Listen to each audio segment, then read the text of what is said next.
Hello, friends, and welcome to a special edition that shall forever remain unnumbered of the XboxEra podcast.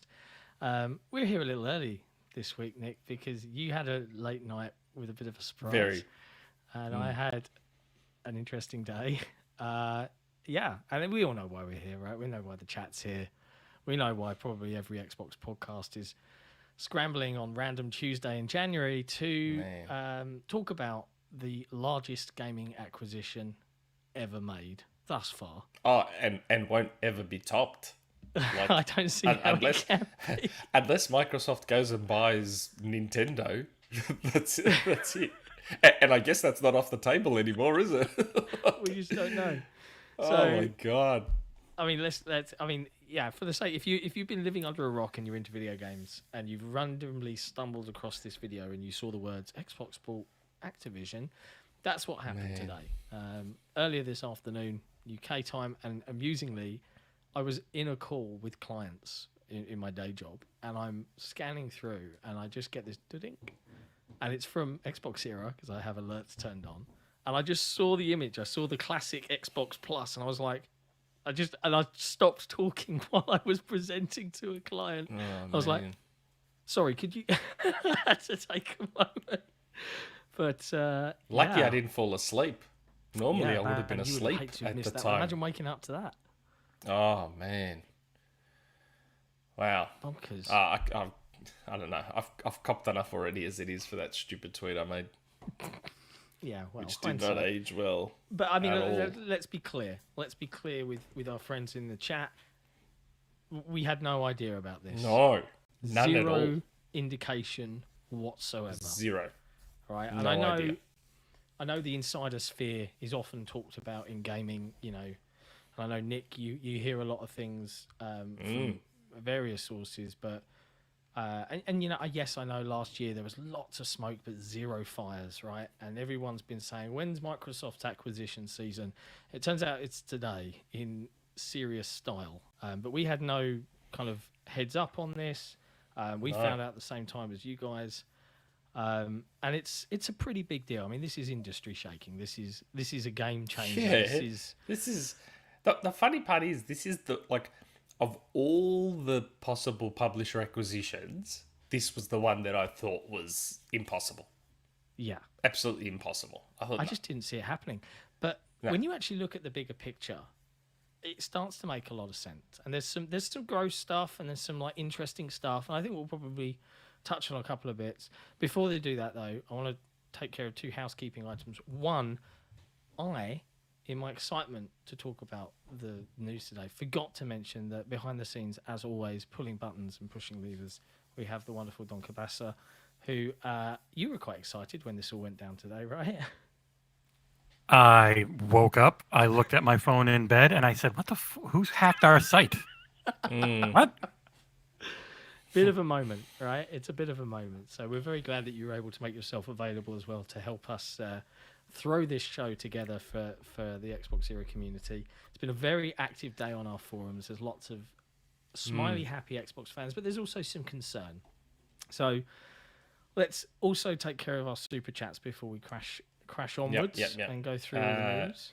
Yeah, a couple of my mates. Jason, just for going live. What a day. Yes, Jason is watching from Mexico on holidays. What a day. Faisal, okay, serious question. Which Activision studio is creating the Ultimate Friends game? Oh my god. Toys for Bob. They've got enough studios to make it happen. Emil, episode 91. Will Microsoft acquire someone in quarter 121? Nick, nah, don't think so. Yeah. So, and a few days later.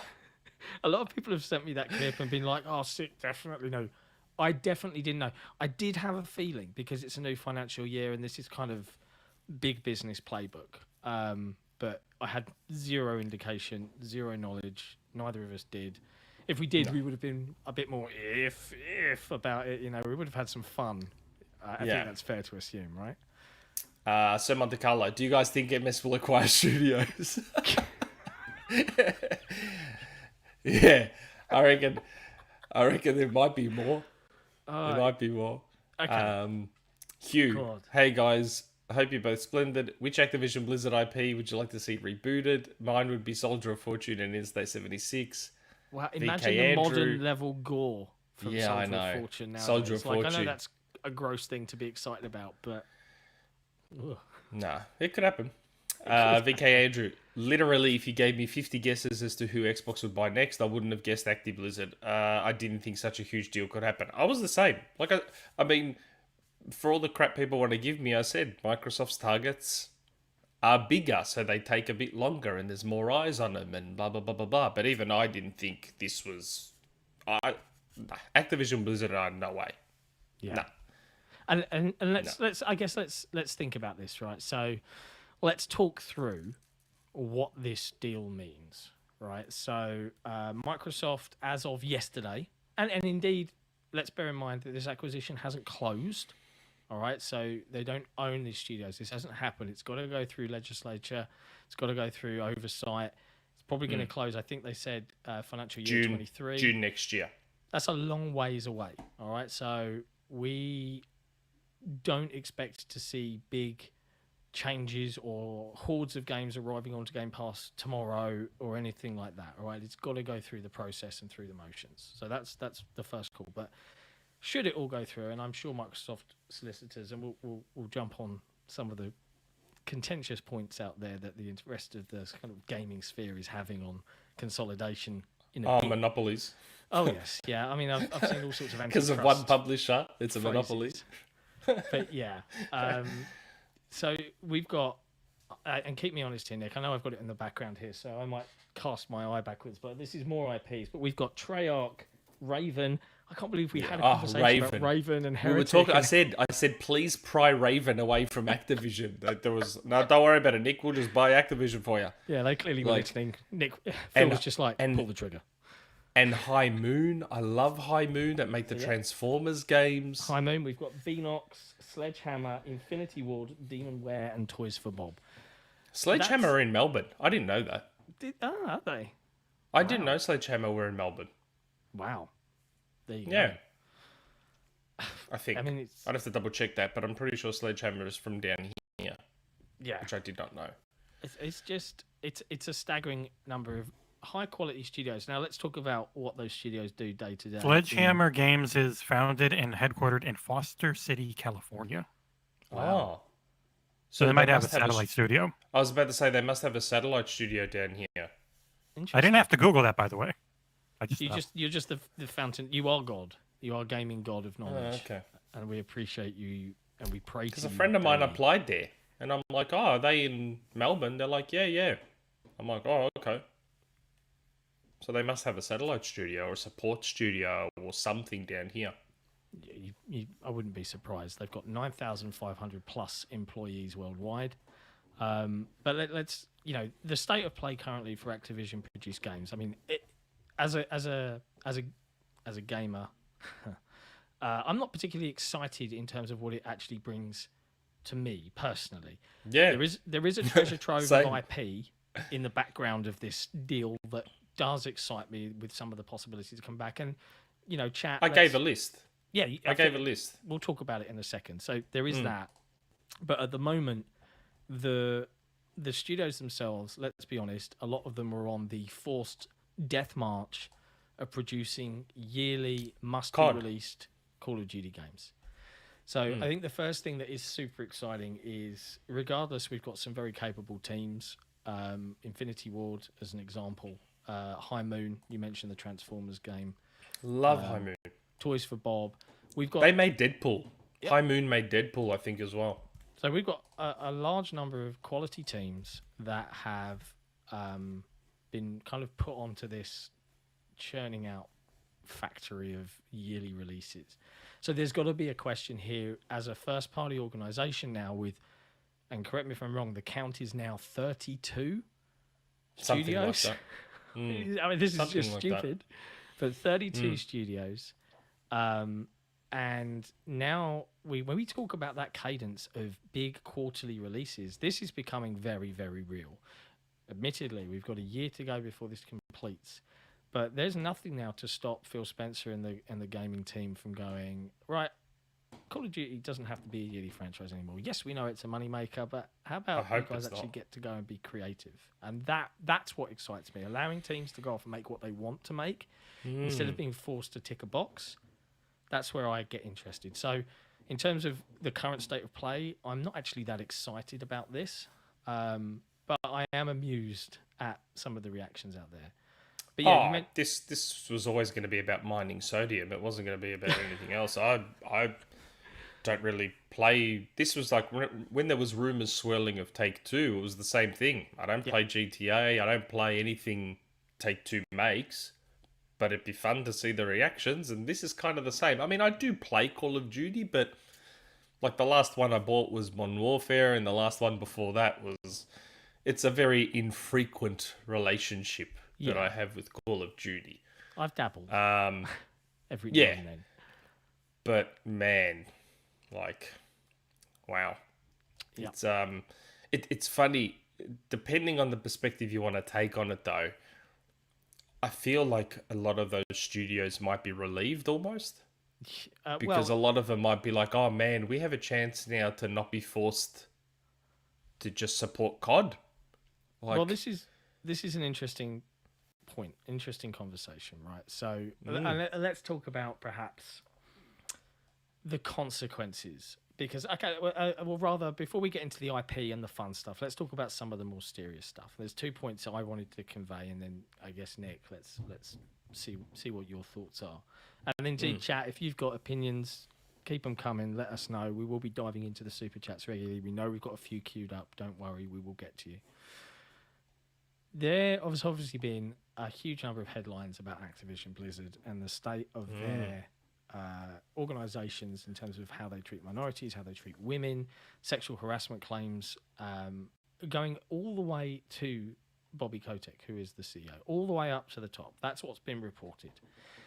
Now, that's had 2 effects. One, it's kept Activision Blizzard in the news. 2, and Blizzard in particular, a fabled studio that game developers revered, in the industry for a long, long time. And all of this conversation, all of this negative press, lawsuits from state bodies in the US resulted in their stock price absolutely cratering. So from a very cynical viewpoint, and I'm not a financial professional, but I understand. I saw a report, and you have to forgive me, chat. I can't remember which website I read it on. It might have been WSJ or Bloomberg, that said that these talks began November, something like that. I think they said it might have been November 20, so I don't want to quote it ad verbatim.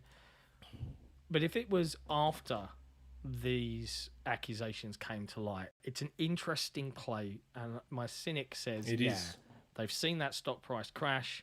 Here's our opportunity to buy and get Call of Duty back on the Xbox in the 360 generation where it performed really well and make us the home of the casual video gamer.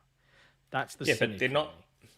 No, I understand, and I'm sure that's a part of it. It's ultimately a business, but I don't like. Phil was public about, well, we have to rethink our relationship with. That's an interesting Activision. quote to look back on now, isn't it? It is, isn't it?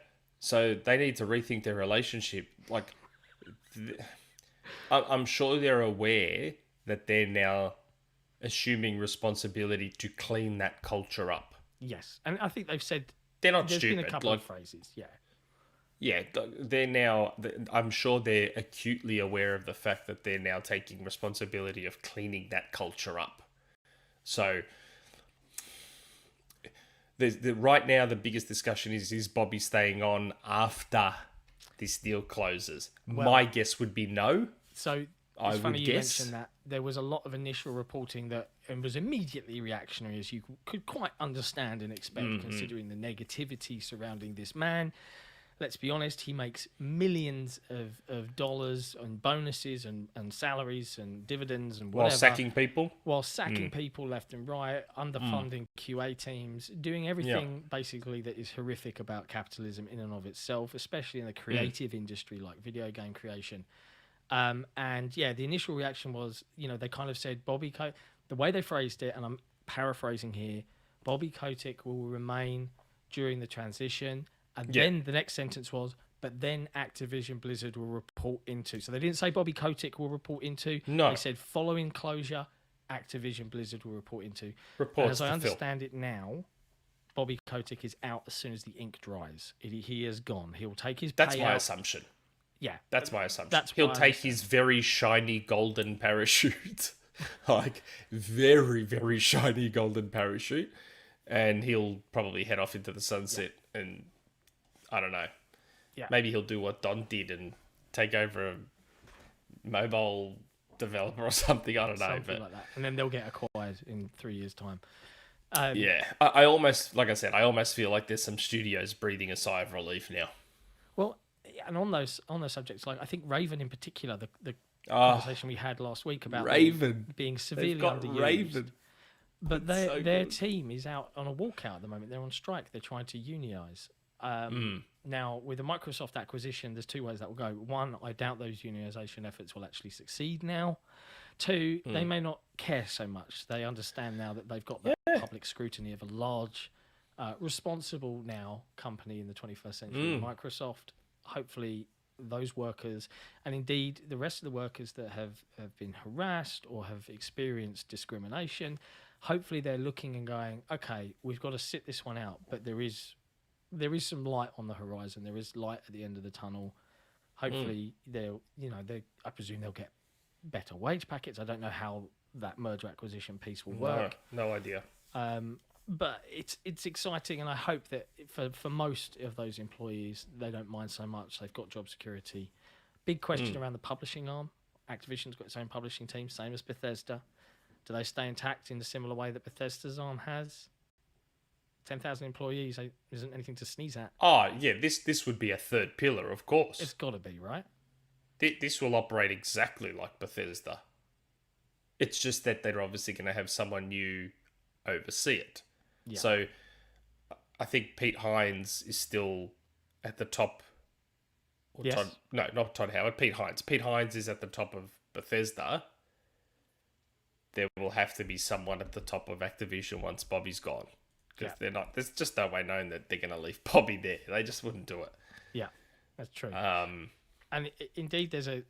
I saw an image today of the new gaming leadership team, and I guess let's do two things. One, let's pause for a moment and congratulate Phil Spencer on his new role, which is now CEO of Microsoft Gaming.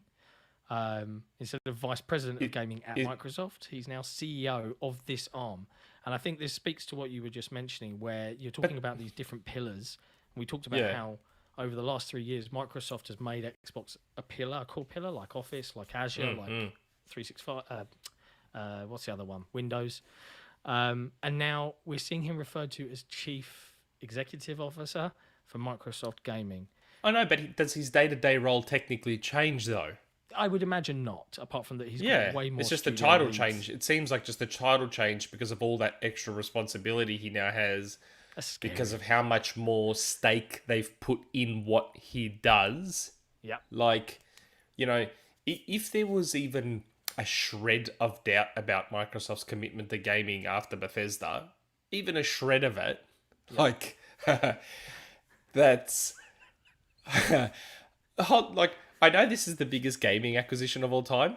Isn't it one of the biggest just acquisitions of all time? Just full stop I think it's the biggest Microsoft acquisition ever. It is, isn't it? Like, it's the biggest Microsoft one. It's beat LinkedIn, Skype, all of the rest. Almost 3 times what LinkedIn is. Yeah. I mean, Which was so 26 billion. Microsoft's biggest acquisition in history Is a video game one. So I feel like you probably can't doubt their commitment to gaming anymore. No, and I was they're one on of those doubters for a little bit. I was one of them. Yeah, I think Maybe. every Xbox fan went through that phase. If you're a real, bleed green, die-hard Xbox fan, 2013 to 2017 was just a horrible. Oh, maybe this is dead. This is going to go the route of Sega, etc., etc. Let's pause for a second and tackle some of those super chats that have queued up. Where did we get to? So, first super chat. For all the crap I'm getting about that aged like milk, how many Game Pass subscribers did I guess Microsoft had? I believe you guessed 25 million, Nick. 25 million? Oh, really? Did they have 25 million? Oh, They did wow. have Okay. 25 Funny how no one's pointing that out, but they want to point out about that stupid acquisition tweet. Well, Blast the no base. one knew until The like, very maybe first now one was before. Stephen McIntosh. What? Further up. The very Oh. first one we haven't done for Super Chats was Stephen McIntosh's. Oh, okay. Oh, right. Yes, sorry. Stephen McIntosh. Potential now to replace Crackdown with True Crime. No, you don't replace I Crackdown. don't know, Nick. We might have a fight on our hands You here. now have more studios to make Crackdown. Both. You make Crackdown 4 now. I enjoyed True Crime. I liked it. I haven't played it. So It was fun. I enjoyed it. It was a good time. Good game. Good call, Stephen McIntosh. I appreciate your Wait, tastes. who owns... Is this on the list? Oh, they mate. do. They own Prototype. How Oh, about you do a God. Prototype Crackdown Mishmash. crossover mishmash thing? They own Prototype now. Okay, insane. Gecko Gamer. Hi, XboxEra. The ABK acquisition stumped me, but also gives me hope for IPs like Crash and Spyro. Wasn't Saturday here because I wasn't... Here on Must be saying, wasn't here Saturday because I was playing Anacrusis. Yeah. Yeah. Blast the base. 25 million Game Pass subs announced, which means there's 27 million Game Pass subs. Told you it was 25. So I mean, That one I actually did know. The 25 million Game Pass subs I actually did know. It's a pretty good growth, but it's not as high as I thought it would be. I have to admit, I thought it was going to. Yeah, it's a bit like I think earlier in the year I was like they'll be 30 by the end of the year. Yeah. Clearly not. And just to touch on Gecko's comments, hopes for IPs like Crash and Spyro. I mean, one, yes, now they own them.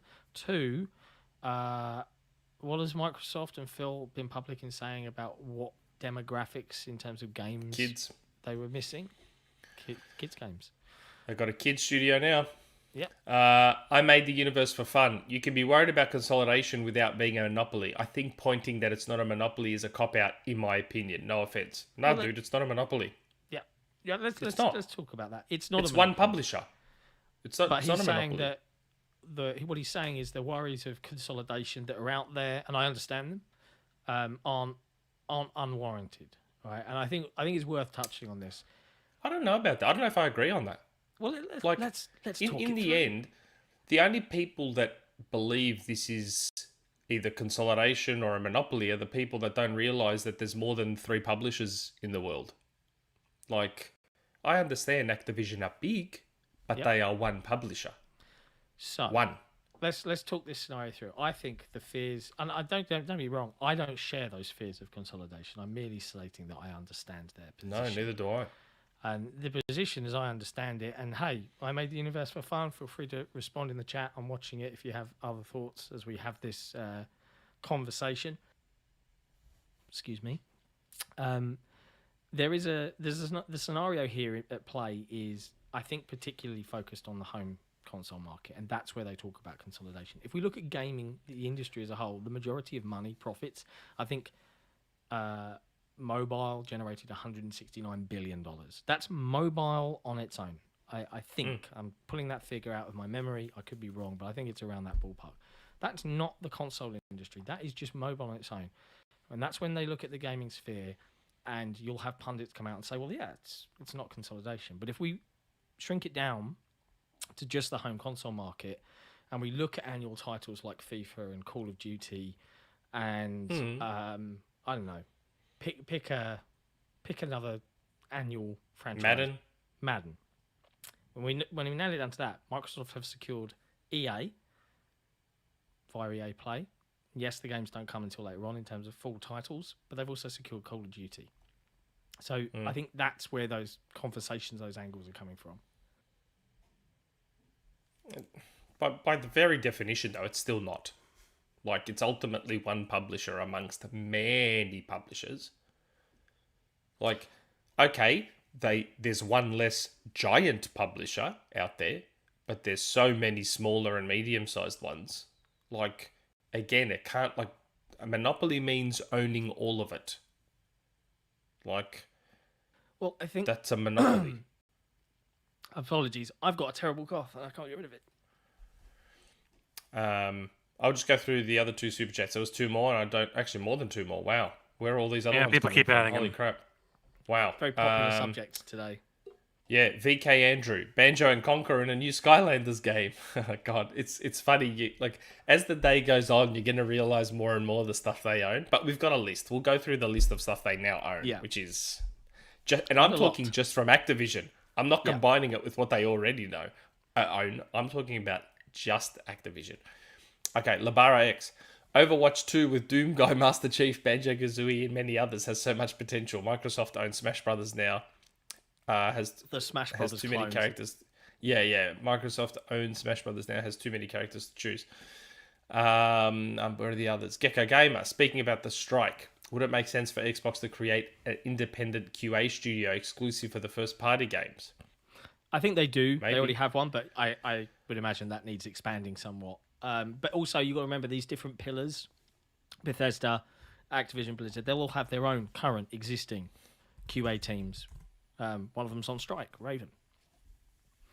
So I get the consolidation conversation. I do, and I think a lot of it comes out of fear, and there is a bit of kind of like amusement from me on this, in that there was so much flack given to Microsoft for how they came out of the gate with the Xbox One launch. So much flack and so much negative press. And now Microsoft, it's that meme again, all over again. Phil sitting on that chair going, and I took that personally.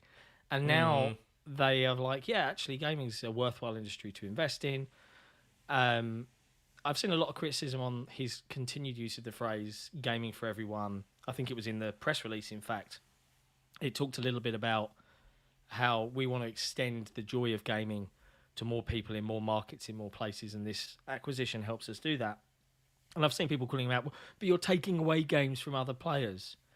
And I think, yeah, in that minority case, but when you're comparing 100 million to 2 billion, that's the difference. Because the answer Phil will have for you is very much to echo his predecessor.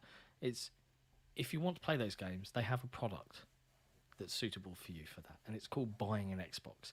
I know to some people that have that fear and that aversion that it might be against your religious beliefs. I don't even know at what level the cult goes, but yeah, that's what he means. Is get over it. Microsoft as an organization is empowered via cloud, via their hardware stacks, via their now creative teams, and just simply their size to reach more people than ever before. And they're not caring about PlayStation. Fundamentally, they don't. It's not their problem. PlayStation has an option if they want it. Yeah, they should put Game Pass on PlayStation. Just put Game Pass on PlayStation. Dio Game. Microsoft spent $69 billion and bought MLG. Nice. Oh yeah, they own MLG now, don't they? Yeah, MLG and Halo come back. See you later, MLG. Hugh, imagine if Xbox buys Square Enix too and get Final Fantasy. Well, I guess that's not out of the question anymore, is it? Oh my god! Like, Square Enix now would be chump change, wouldn't they? Yeah, it would be like car change. Yeah, footnote at the end of the press release. Oh yeah, we picked up Crystal Dynamics. Thanks, guys. Bye. Mate, well, nothing's out of the question now. Angel Palmer, I doubt PlayStation will not make a big buy after this. Okay, well let's talk about that subject. Does Sony need to respond? I don't know what world people are living in where they think the Sony execs wake up and go, "Oh my god, quick, put in a call, open the banks." It doesn't quite really work that way. Like, I mean, I'm pretty sure that if these conversations were ongoing, Sony would have been aware, been at the table. They would have known this was coming down the pipe. This isn't a surprise to them, I would imagine. This wasn't like because they're a publicly traded company, right? So that's the more interesting. These negotiations would have had to have a level of openness to them. And I suppose that harkens back to lots of previous conversations where we were saying, oh, the reason they did Bethesda and it came out of nowhere is because it's a private company and no one could know. But they have to state that they're going to do this if it's public. And I guess that's been proven wrong today. But I've told people it doesn't have to be public. Like, it doesn't have to be public. Like, I've said this before, that's a myth. I don't know why that myth kept getting perpetuated. They can have talks with public companies. It's once the official offer goes in, as far as I've been told, once the official offer goes in, that's when it has to be public. Yeah. But they can have talks behind the scenes for a long time. Yeah. Like a long time. But do you think I don't know Sony's where that gonna be idea out? came from. Yeah, I have no idea. But do you I think mean- Sony now, after all their acquisitions last year, much smaller, much closer teams that they've worked with before for the most part, do you think that now they're going to be looking to make a bigger splash to keep up in some form? But they're not Microsoft. Like, they don't have the same level of The war chest. buying capability available to them. No. Like, I don't know. I said a while back, I'm sure Sony is still looking to acquire, but I mean, can they Apparently- technically afford to buy a publisher? Yeah. One of the smaller ones, yeah. Yeah. And But would they? maybe they will now. Maybe they're like, oh, we have to buy someone. Maybe they'll look at Capcom. Maybe they'll look at Square. Maybe they'll look at Sega. But who are the big, like, Sony won't be buying, like, but then I shouldn't say anything, should I? Because last time I said that, look what happened. I was No, going to quick. say, like, Quick, put it on the list. I was going to say, I don't see them buying Take-Two or EA or Ubisoft or one of those, but, Yeah. and I say that with trepidation, but in the end, Sony aren't Microsoft. Like, No. they just they're don't not. have that kind of money. It's bonkers. Like- It's a bonkers move. I mean, 70 billion, that's... Isn't that like almost what Sony's market cap is? Sony as a company? 90 billion? Was That's that? what I'm saying. That's Oh, almost their is that market the number cap. you said? I don't know. No, I thought I'm it was saying 100 no, million. 70 billion. Activision is 70. Was 70 Yeah. just now. They were bought for 70 or 68, 69, whatever it is. That's almost close to Sony's market cap. Wow. It's not far off it, is it? That's crazy. Yeah. Like, 156.64. 156.6 billion Sony's market cap. oh, is it that much? Oh, well, there you go. So It's it's that not near it. For some reason, I thought it was like 90 or something. I thought it was It's a just significant under 100. piece of their, you know. Oh, we're it's not half, talking- almost half. But Yeah. yeah, for some reason, I thought their market cap was like 90 or closer to 100. I think people There you looked go. up their revenue for last year, which was 81 billion. Oh, So maybe. I saw that number going around. I think it was just people getting it wrong. Maybe. That's crazy. Yep. Yeah. So we're in a bit of shock. It's a bit of a shock today. I think that's fair to say. Yeah. There's still a couple more super chats. Stephen my God. McIntosh, what's the opinion of Mikey Barra replacing Bob? It's funny. Like, I put this tweet out, and this is why I feel dumb about that tweet that I made as well. Like, you know, you've all seen my tweets out there, so it's there. Like, it's just funny Yeah, that I I was put it up. getting, you know, I said I should have been taking DMs like that more seriously. Like, and at the time, I just took that DM about Mikey Barra coming back as a joke. Because in my head, I'm like, Mikey Barra left, and I don't think he wants to come back. I don't think that relationship ended on the best of terms. Yeah. Why is he joking about Mikey Barra coming back? You know how I keep saying on this show that I'm really dumb?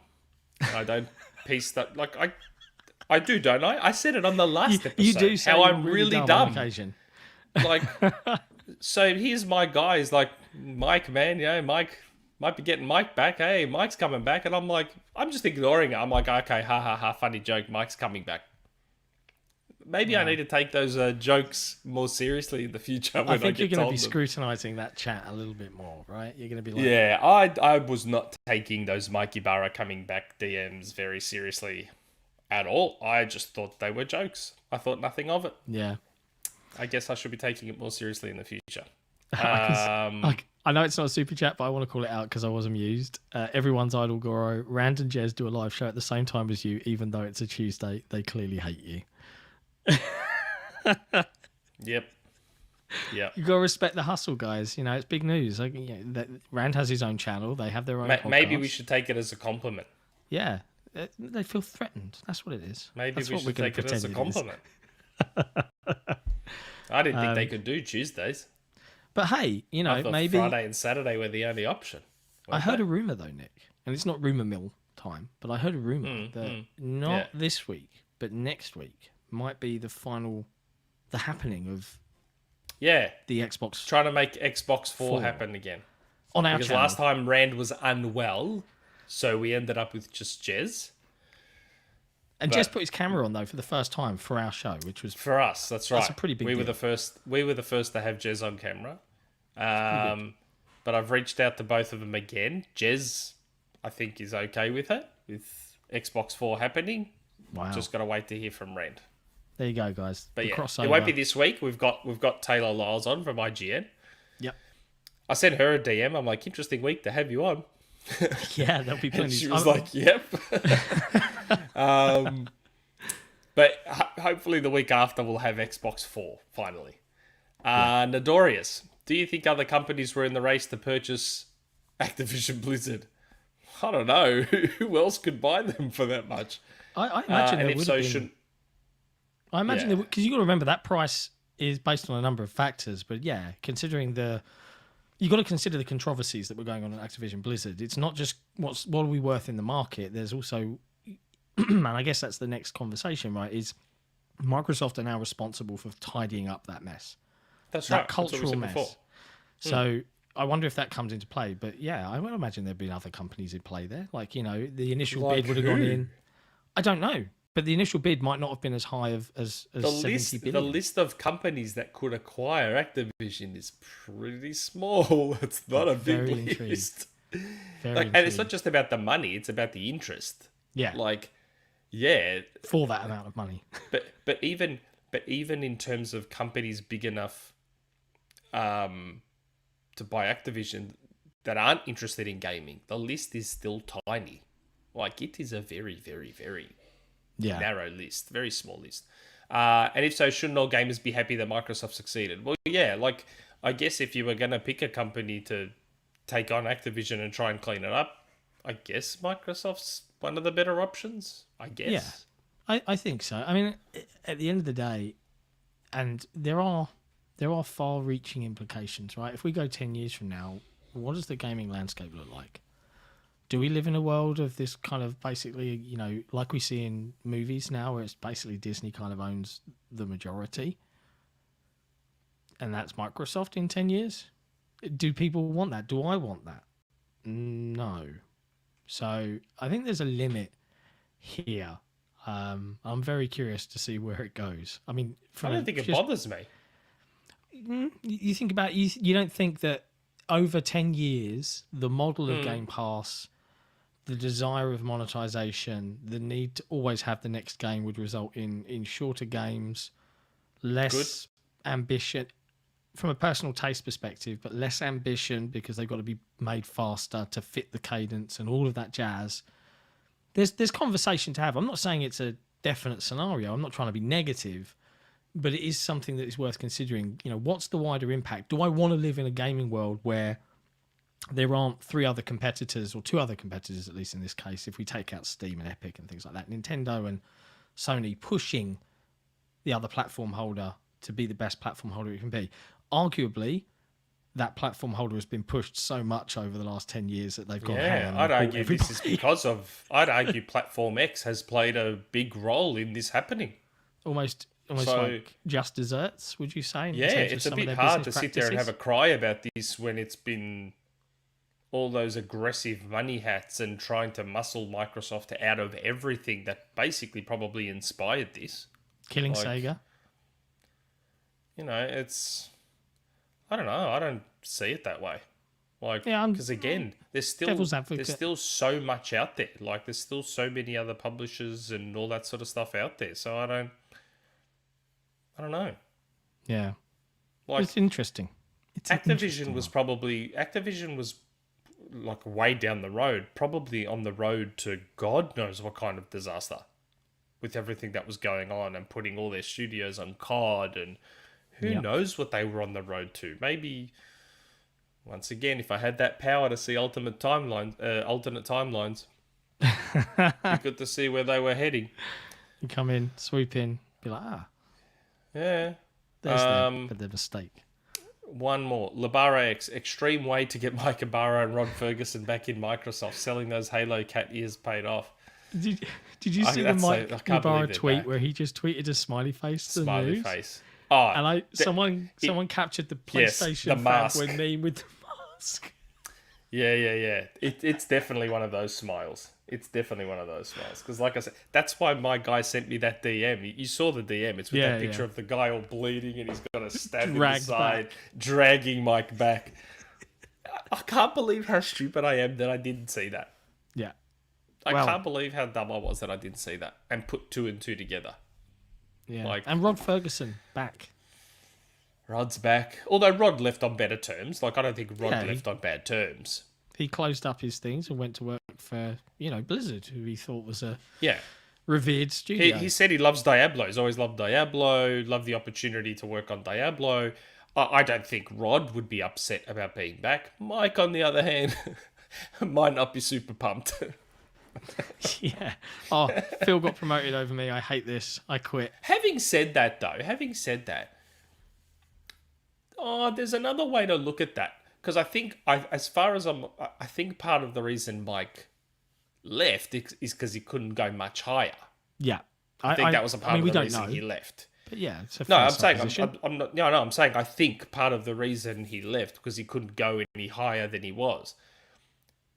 Technically, this acquisition opens a window to higher roles for him now. What if he takes over Activision Blizzard when Bobby's out? Yeah, he's taken over Blizzard, right?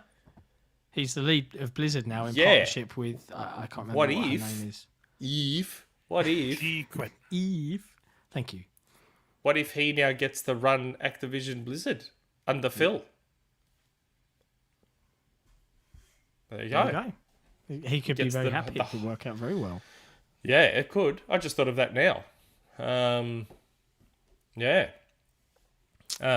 Jason, he's just kicked off the exclusivity talks. Let's go. Sitting there in Mexico, throwing his money away.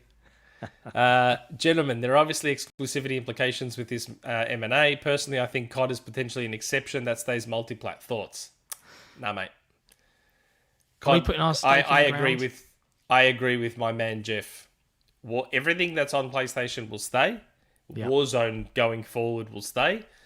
COD games like Modern Warfare 2, Cold War 2, whatever the hell they're going to do, World War 2 version 73, I reckon those will be exclusive where Game Pass exists. There's the phrase. There's the catchphrase. Where Game Pass exists.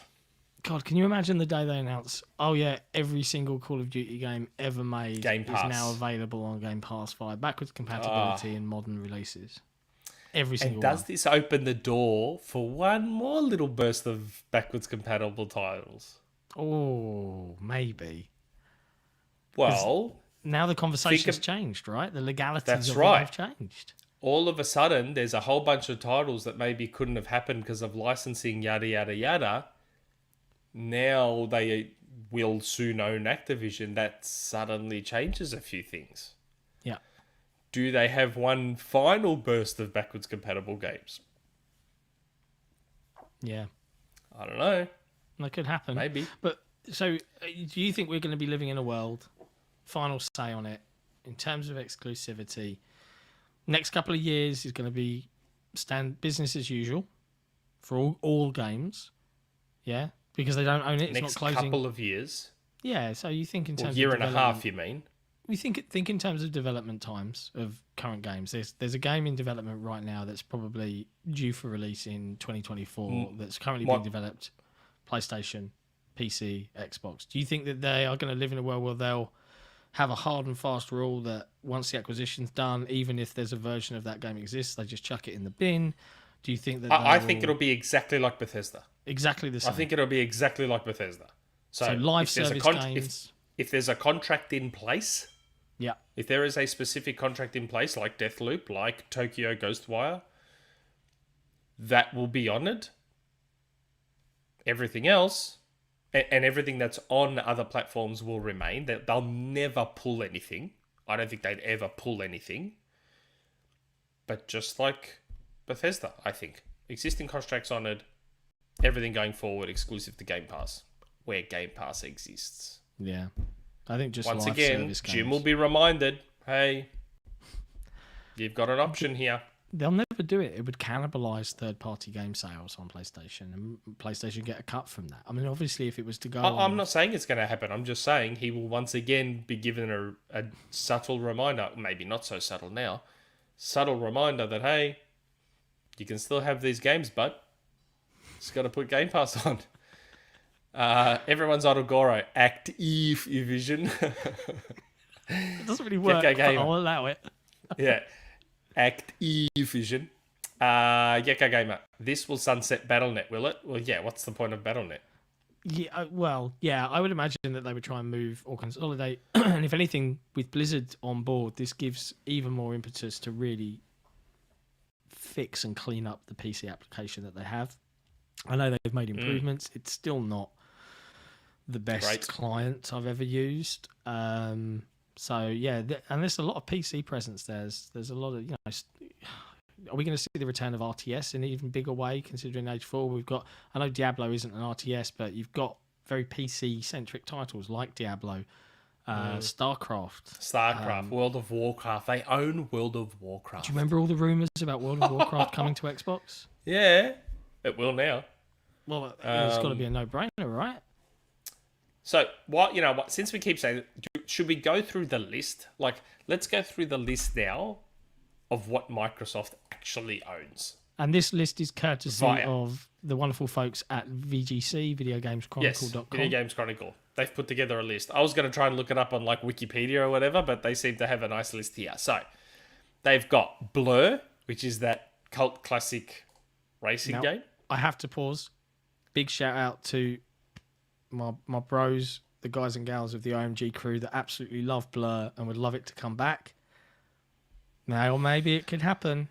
Cross your fingers and toes. Maybe Turn 10 or Playground could have Blur as like a full-on arcade racer thing. I don't know why they don't build that mode in Forza Horizon. Call it Forza Street. The return of Forza Street. Call it Forza Street. Rebrand Blur Forza Street. Caesar. I don't know what Caesar is, but I think it's an RTS game. Is it? Okay. I think. Call of Duty, obviously. Never heard of it. Candy Crush, like one of the biggest mobile games in the world. Yep. Crash Bandicoot. They have a mascot synonymous with PlayStation. With PlayStation. They have PlayStation's mascot now. They just went up and bought him. Oh, jeez. they just bought PlayStation's mascot. That's hilarious. Diablo, DJ Hero. Oh, I love it. Look, DJ Hero right there in the background. I love DJ Hero. Yep. Empire Earth. Haven't heard of that. Gabriel Knight. Haven't heard of that. Geometry Wars. I mean, Xbox was always the spiritual home of Geometry Wars. I want it back. Now it's officially the home. Gun. Ooh. That's Guitar Hero. Gun's not a bad one. Guitar Hero, yes. Was Gun a 360 launch title? I think it was an early 360 FPS. First-person shooter? Third person. Oh, no, it might have been an FPS. I can't remember if it's this or Call of Juarez. Call of Juarez is first person as well, but I thought Gun was too. Can anyone in the chat remember, please? Yeah. Was Gun came out November 5th, 2005, and was a third-person game. Third person. Oh, it was third person. Oh, okay. Well, I was right about it being early 360. Yep. Hearthstone? Hearthstone. Oh, Hearthstone, yeah? Yeah, I know a lot of friends that quit when all of the Activision Blizzard stuff kicked off. They were like, nope, I'm not giving them my money. In a year and a bit's time, I guess you can play guilt-free once again. Yeah. Heroes of the Storm, Hexen. They got Hexen. We were just talking about Hexen. Someone in our chat on the weekend was like, oh, Hexen. And we're like, no, I think Activision owns Hexen. Yeah, but now Microsoft owns Activision. It was Dio Game who corrected us on the ownership, if memory serves. Yeah. Oh, I was pretty sure Hexen wasn't Bethesda. Yeah. Interstate 76. Yeah, remember that. King's Quest. Those old text adventure games. Police Quest. Yep. Space Quest. Yep. Laura Bow Mysteries, The Lost Vikings, Overwatch. Overwatch 2. Huge. Xbox exclusive. Overwatch. Oh, man. Crikey. Hold on, let me keep going. Phantasmagoria, Pitfall. Oh, bring back Pitfall as an Uncharted clone. And there's your Uncharted. Just Oh my Pitfall God. Harry's the original.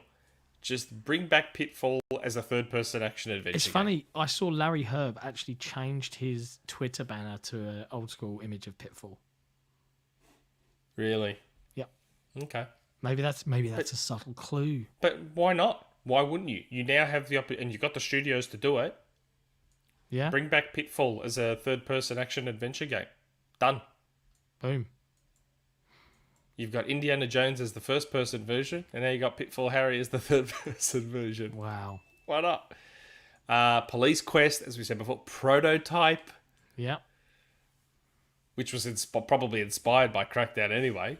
So Yeah, it just was a bit serious infuse the two into each other.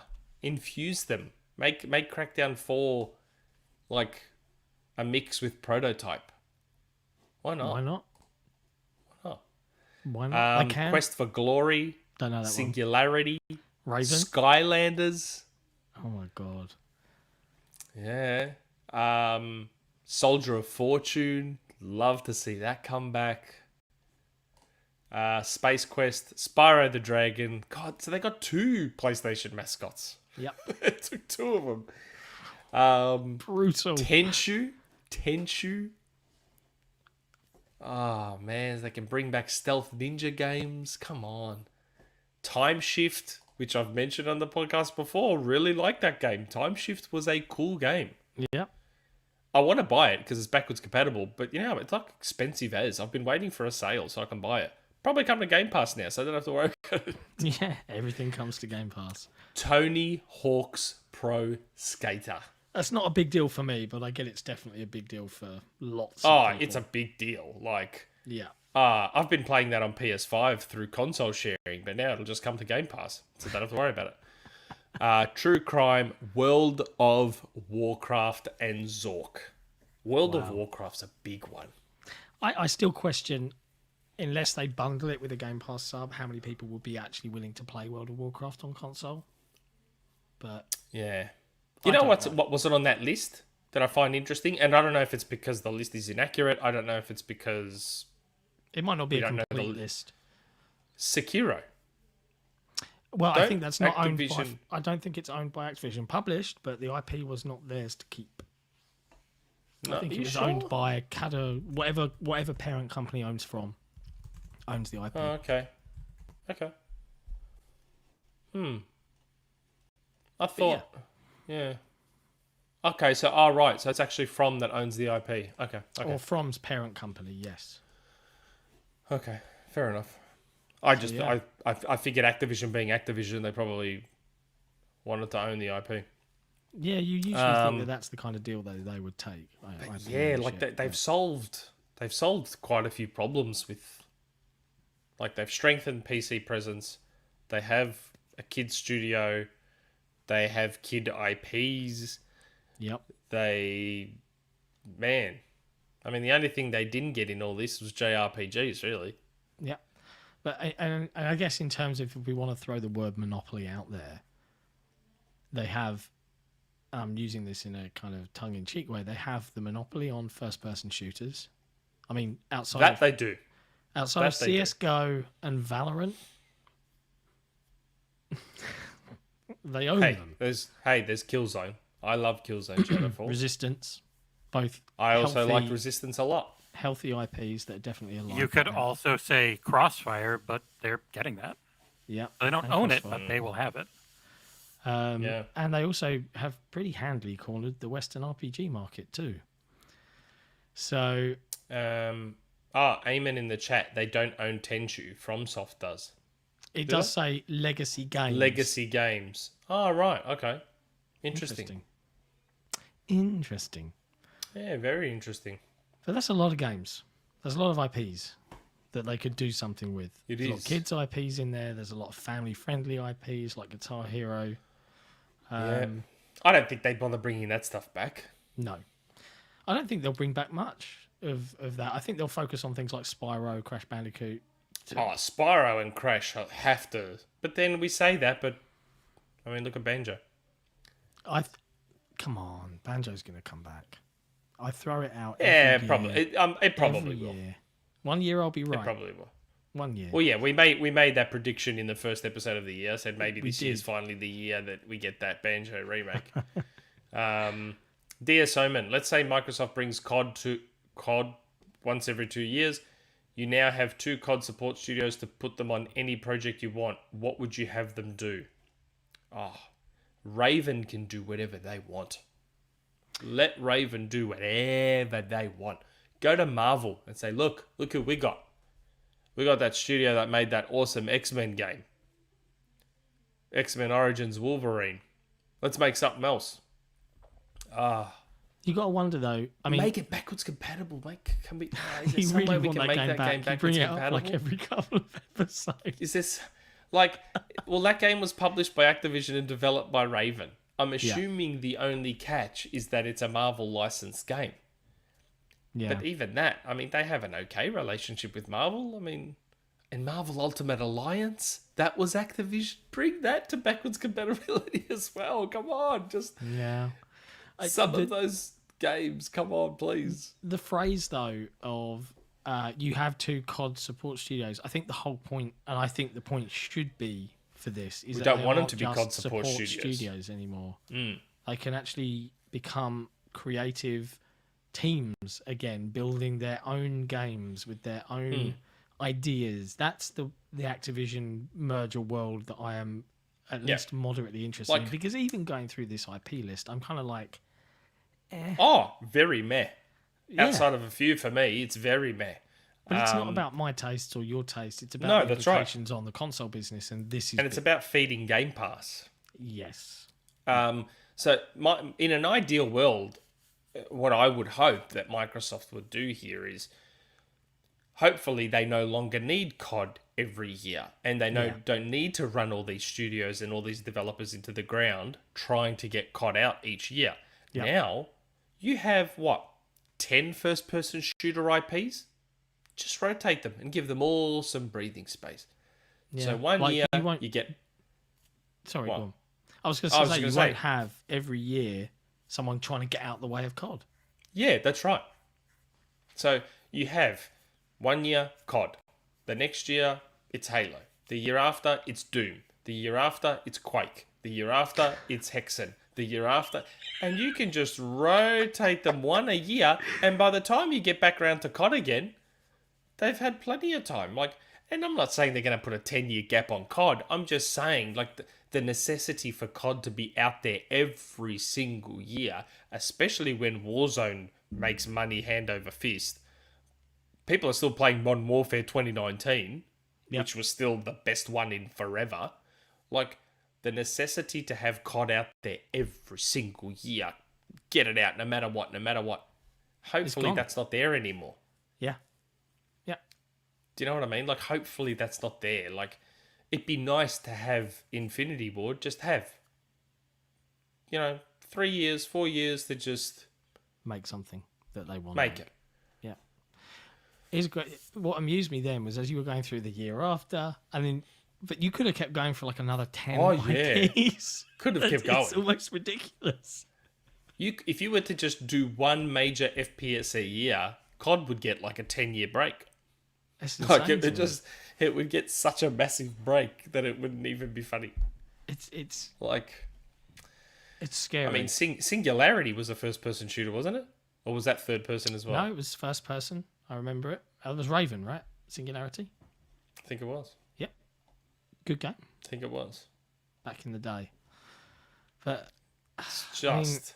it's a bonkers move. It's a big changer. So what do you think it ultimately means for PlayStation fans or casual gamers? What do you think that the implications are? Let's fast forward. It's 2024. Microsoft have just held the joint Bethesda Activision Blizzard Xbox conference. It was 7 hours long and they revealed 97 titles. What impact does this have on Sony's business if they remain where they are? Well, in your opinion, I'm just spitballing. I mean, like I said, if there was any game that was going to get... I think I've said in the past that there's two games that could get Sony to bend the knee on Game Pass coming to PlayStation. That's GTA and Call of Duty. You know, that it does. Do they finally give in and say, well, look, we're losing Call of Duty now. Yeah, we're gonna have to. We're gonna have to because I mean, they okay. The argument back when they bought Bethesda was, oh, they don't need Bethesda's games. They've got this, they've got that. It's like, well, now you've lost Call of Duty. So Microsoft aren't going to just waste that money and not publish their games. There's too much money to give up. There's too much money on the table, Nick. Yeah, so now that they've lost Call of Duty, there was some jokes being made about Microsoft owning all the first-person shooters, and people were like, yeah, but COD's still on PlayStation. They still have COD, and it's like, yeah, but they don't now. So, and they don't have a first-person IP even remotely big enough. I mean, I think they're going to have to now look back into Resistance and Killzone. They probably don't have much choice but to look into reviving those two. Yeah. Which I wouldn't have a problem with, personally. Anyone who knows me knows that I wouldn't have an issue with that. I'm still playing Shadowfall to this day. Trying to unlock that platinum, huh? Oh, God, I've only got that one more trophy, and it's going to take so much grinding to get that final trophy. So much grinding. Mate. But, yeah, I mean, I don't know. I mean, it has to have an impact, doesn't it? Like, I've seen some overreaction on a certain forum about it, which is a very entertaining thread, by the way. But, there was one guy, I won't name him because he's a cool enough bloke, so I'm not trying to dump on him or anything, but he's like, oh, this feels like the beginning of the end for PlayStation. And I'm like, all right, just pump the brakes a little bit. I know who you're referring to, and I have to admit... just pump... I replied to him saying, just calm down. Pump the brakes. There was an article published earlier today that was kind of like, is this the death knell? Is this the final march? And yes, it's reactionary. And remind me how many Call of Duties have been on Nintendo platforms? One. I feel like Nintendo's doing okay. Yeah, and that's the Call thing. Of Duty. The world I see is that PlayStation just pump the brakes. Settle into their niche, right? They settle into being, we're not the cable box, and I've heard that analogy from others. We're not the cable box of gaming. We are the premium service. We give you the one or two huge, ridiculous, meticulously made games every couple of years. That's the niche. That's why you buy PlayStation. But regardless, PlayStation's business, the reason their revenue is so high is because they sell so many consoles, and it's because they have so many third-party relationships with third-party releases. If that starts to bleed over, it is going to have, regardless of your position, your favourite plastic box, it's going to have a knock-on effect on the whole industry. And there's going to be lots of conversations about it. I don't think we're done. And the good news is we get to look forward to at least 6 months or more now, a year's worth even, of exclusivity discussion, monopolization discussion, consolidation discussion. Is it good? Is it bad? Pundits will be lining up left, right, and centre. This is our section of the podcast for the next year and a half. Yeah. What fun. I think what the real question is, so, does this now make it harder for third parties to accept Sony's money hats? That is a great question. Can you ignore the future potential of this platform? Obviously not. Obviously right now is a bit of a different story, because remember, the sales split between PS5 and the series consoles isn't that big right now. Nope. So with this move, all of a sudden you're like, oh, well, hold on. Xbox is going to have Call of Duty exclusively. I don't know if I want to keep my game off of the platform that COD lives on. Do you know what I mean? It's funny. I've said before that I only know one person in my circle that doesn't have Game Pass. And the reason they don't have Game Pass is because they only buy COD. So he said to me, he's like, dude, I only play COD every year. I don't need Game Pass. I'm going to give him a phone call today and I'll be like, hey, dude, guess what? Well, and that's the casual world, right? As of next year, next Christmas, not this Christmas coming, the one after 2023, here's your Game Pass Xbox Call of Duty subscription. It comes with it. It's digital. It's all done. It's ready. That's all you need. Families. Oh, and you get all these other extra games for free, and it's only X amount a month. And it's for anyone out there with kids. Anyone. It is literally a no-brainer. Like, and I don't say that glibly. That's true. And that's why the Series S is selling so much. Doesn't the Series S sell even better now? Because all those PlayStation fans that have a PS5 and are very miserable about this news would begrudgingly just go out now and buy a Series S as their secondary console to play COD and to play whatever. And I mean, Modern Warfare 2 will still come to PS5, obviously, because that's this year's COD. Yeah. Rumoured to be. But when have those rumours ever turned out to be not true? But the one that's up in the air is next year's. Next year's COD is the up in the air one. 2024 on, forget it. 2023's COD is Christmas. The one that I'm interested. Because if it closes June 23. June, and this comes out October, November, COD. Oh no. What? Oh no. I've just realised something truly awful. What? The worst thing about the 360 generation. Yearly E3 COD playable segments. Yeah. They'll be back at Microsoft stage again. Oh no, a whole 10 minutes on that. Of crawling through tunnels. And hopefully they'll have separate shows. Well, they might need separate shows now. Yeah. And hopefully it's not yearly anymore. Yeah. Hopefully it's not yearly anymore. Yeah, that's what is the implications for E3? Is it all just one big, massive... The Microsoft show. I mean, surely now they have an excuse to spread it out. Yeah. They can have a Bethesda show, Activision show. Oh, why not? Will they keep the name? That's a good. I just thought of that now. Do you reckon they'll keep the name? Maybe they rename everybody.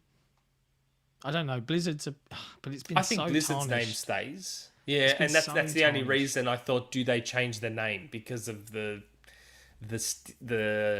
stain, the stink that's on those names now? Do you reckon they keep them? It's a real tricky one. Yeah, it is, isn't it? I mean, they probably will. In the end, they probably will. But it's an interesting question nonetheless. Yeah. Whether they bother keeping those names. They probably will. I imagine it's probably on the cards to consider. More super chats. I made the universe for fun. I need them to do Warcraft 4 and StarCraft 3. Between those and Age of Empires 4, oh yeah, they own the RTS market now, don't they? Just about. It's on PC. Between those and Age of Empires 4, they also own the old school RTS market, lol. They do, they really do. FPS, Western RPGs, PC RTS. It's insane. It's insane. It's just... You could almost argue racing, in a way. Yes, you could. Sort of, in obviously a less extreme way, but still. They've got kart racers now with Crash. Oh my god, they've got a kart racer. Oh my god, they've got a kart racer. They've got a lot of characters they can put in that. They can do their own Mario Kart, because it's funny, I tweeted out saying that, look, this might be an unpopular opinion amongst Nintendo fans, but I hope Nintendo leans into the Smash Kart thing, and the next Mario Kart is just Smash Brothers, but for Mario Kart. I mean, they've already started. They've got Animal Crossing characters in Mario Kart. They've got Link in Mario Kart. So they've already dipped their toe into non-Mario characters in Mario Kart. I hope they go full Smash Kart. Microsoft can do the same thing. Like, you've got all of Rare's IPs, which made up a big chunk of Diddy Kong Racing.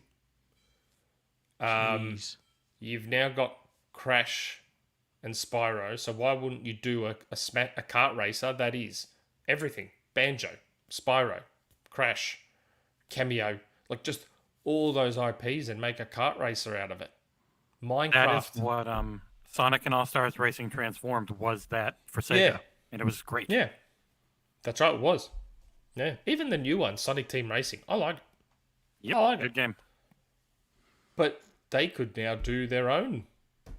Man, they could do a lot of things. I imagine being a game developer working and having like, okay, here's the list of our IP. You got a childhood favorite here? Likelihood is you do. What do you want to make? So many people could have so many brilliant, unique, fresh ideas, and just if they legitimately release all these studios to do whatever they want, that'd be the best outcome. Yeah, 100%. That'd be the best outcome. 100%. Like easily, you don't need all those studios to support COD. Maybe some of 343 helps out. Maybe I don't know. Like you've got a lot of options now. Yeah. I mean, it's a very exciting time. You've got over 30 studios now, each with multiple teams within them. Like, in terms of teams, they have, 60 now? 50 or so? Like... How do you manage that? I mean, oh, God. There's really no longer, going forward, there's not really much of an excuse to not be pumping out just... Games. Like just as long as they're good games. I don't want them. Of course. This is the worry. But that's why when you've got that many teams. Yeah, but when you've got that many teams, yeah. If they all think about it, if each team is producing one game every couple of years on a different rotation, you're still pumping out a lot of games. That's a lot of games. Once that conveyor belt starts rolling, it's a lot of games. And they don't all have to be AAA massive things, remember? Variety is the spice of life. Like, Game Pass needs to have variety on it. Like, you want to have the smaller stuff alongside your Call of Duties and all that sort of thing. Hugh, they need Unreal Tournament for the FPS lineup. Well, that's the last one left, isn't it? That's the only one they don't have. Labara X. Jason Ronald just got a lot more workload for BC. Oh, please give BC one last batch now. Like, surely owning Activision solves some licensing issues there to bring a few more back. It's got to. Just give me X-Men. Just give me X-Men Origins Wolverine. Just give me that, please. Give it to me. Please. What was the other super chat? There was others. Yeah, there's Supernova. Should we expect Microsoft's next event to include Activision and Bethesda? We were just talking about that. Are Call of Duty marketing contracts with PlayStation cancelled? Again, but we don't know how long the PlayStation marketing deal was for. Yeah, that's true. We have no idea. I mean, did PlayStation cancel that contract after the controversy? I have no idea. I mean, after the Quantic Dream stuff, Sony sure as hell got out of there quick. Yeah. So... did the same thing happen now with Activision? And maybe this is partially what paved the way for this. I don't know. Stuff's coming to me. Because this is so overwhelming, stuff's just coming to me. And like my mouth is saying it before my brain has time to actually process it. I think it's fair questions, though. I mean, that's the point of an emergency podcast. The community wanted to know what we thought, what was going on, and hey, we'll make it happen. I did see Jeff, one. Should Sony buy Bungie? It'd get them a major FPS. Maybe that's one that Sony looks at. Maybe. But does Sony want to pay that much money for one studio? Does Bungie want to be sold? Remember Tencent's put a stake in them? Yeah. My thing is more, would Sony want to spend, like, what's the most Sony has spent on a studio? Couple $100 million? Yeah. Insomniac? 250 mil? I think so. Now, they tried to get Layu for $1 billion and couldn't do it. Bungie's going to ask for at least $2 billion. Or more, I would imagine. That's what I said. They're going to ask for at least $2 billion. Does Sony want to spend $2 billion on just a single studio with a couple of IPs? I don't know. Maybe after this, they'll be like, bugger it, we're going to have to. I don't know.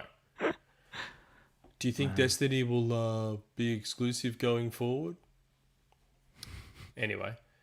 Angel Palmer, how likely that Microsoft buys another publisher this year? I'm not saying a word.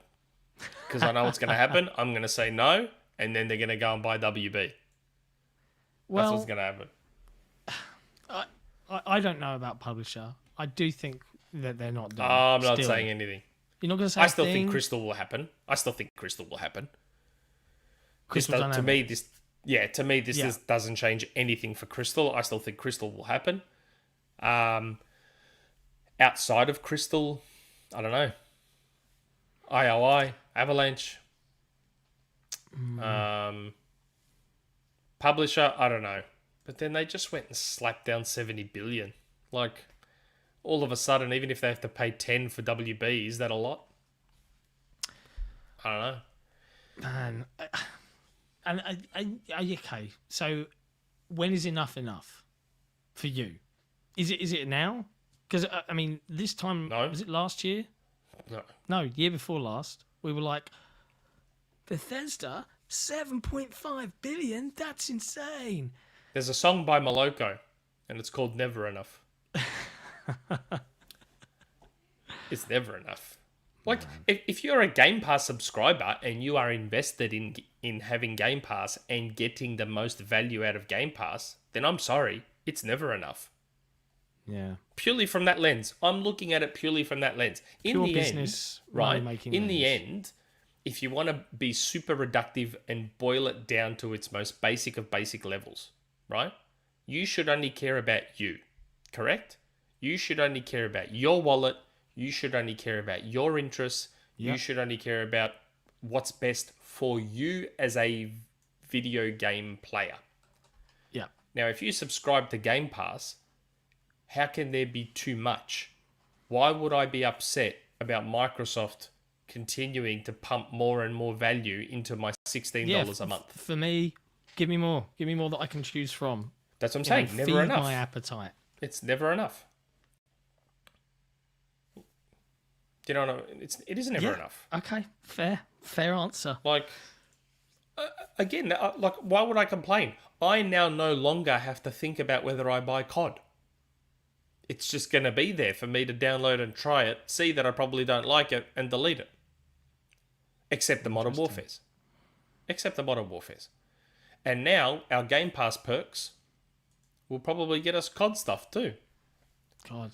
I've just seen an interesting super chat, the next one from Hugh, on COD versus Battlefield. Yeah. He's asked, do Do Xbox carry on? that Do they carry on the partnership? Battlefield partnership? Yep. What do you reckon? Well, Does this piss why off not? EA? Does this annoy EA I mean, in hold some on. form? But hold on. They have Halo, but still had the Battlefield partnership. Fair. Two different Halo's- demographics. I'd argue. I mean, yes, you could. But boil it so down is to it being Battlefield. Battlefield's a different demographic to COD in a way too. It is in a way, but I'd argue COD and Battlefield are closer aligned than Halo and COD. Yeah, they are. But it's still, I don't know. It's not like Battlefield's not big. Battlefield's still been pretty big despite how big COD is. Yeah. I don't know. I don't know if I see that partnership ending. I don't think it has to end. It might. EA might be like, look, guys, no hard feelings. You kind of own everything now- now. But you now own our two biggest competitors. And they're both Equally- free to play. Maybe we put a stop to this. Equally, though, maybe it's a case of if COD's no longer yearly, it gives the Battlefield guys... Because I sense with Battlefield, especially the latest release, let's be honest, it's not been a great launch for them. They weren't ready. The game wasn't ready. They pushed anyway. Now maybe this frees up that, we've got to compete with COD mindset, where they work with their partners and avoid each other year That's on right. year. Maybe that's part. Maybe they bring EA in on the rotation. So look, when do you want to release Battlefield? Okay, 2023. We'll keep COD out of 2023. We'll do COD 2024, and you guys do Battlefront or something that doesn't compete directly with our one.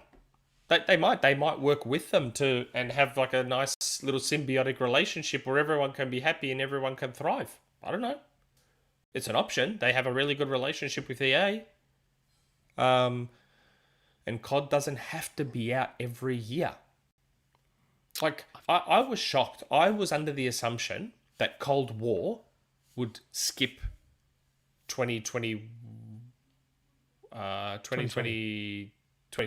I thought that COD would skip 2020 because of how well Modern Warfare 2019 was doing. Yeah. I thought everyone's Take a playing breather. Modern Warfare. It keeps selling. It's an amazing Call of Duty, probably the best ever, possibly, arguably the best ever. You don't need COD 2020. Warzone and Modern Warfare are making money hand over fist. Give it a break. Yeah. Now, hopefully, this leads to that. That would be really nice.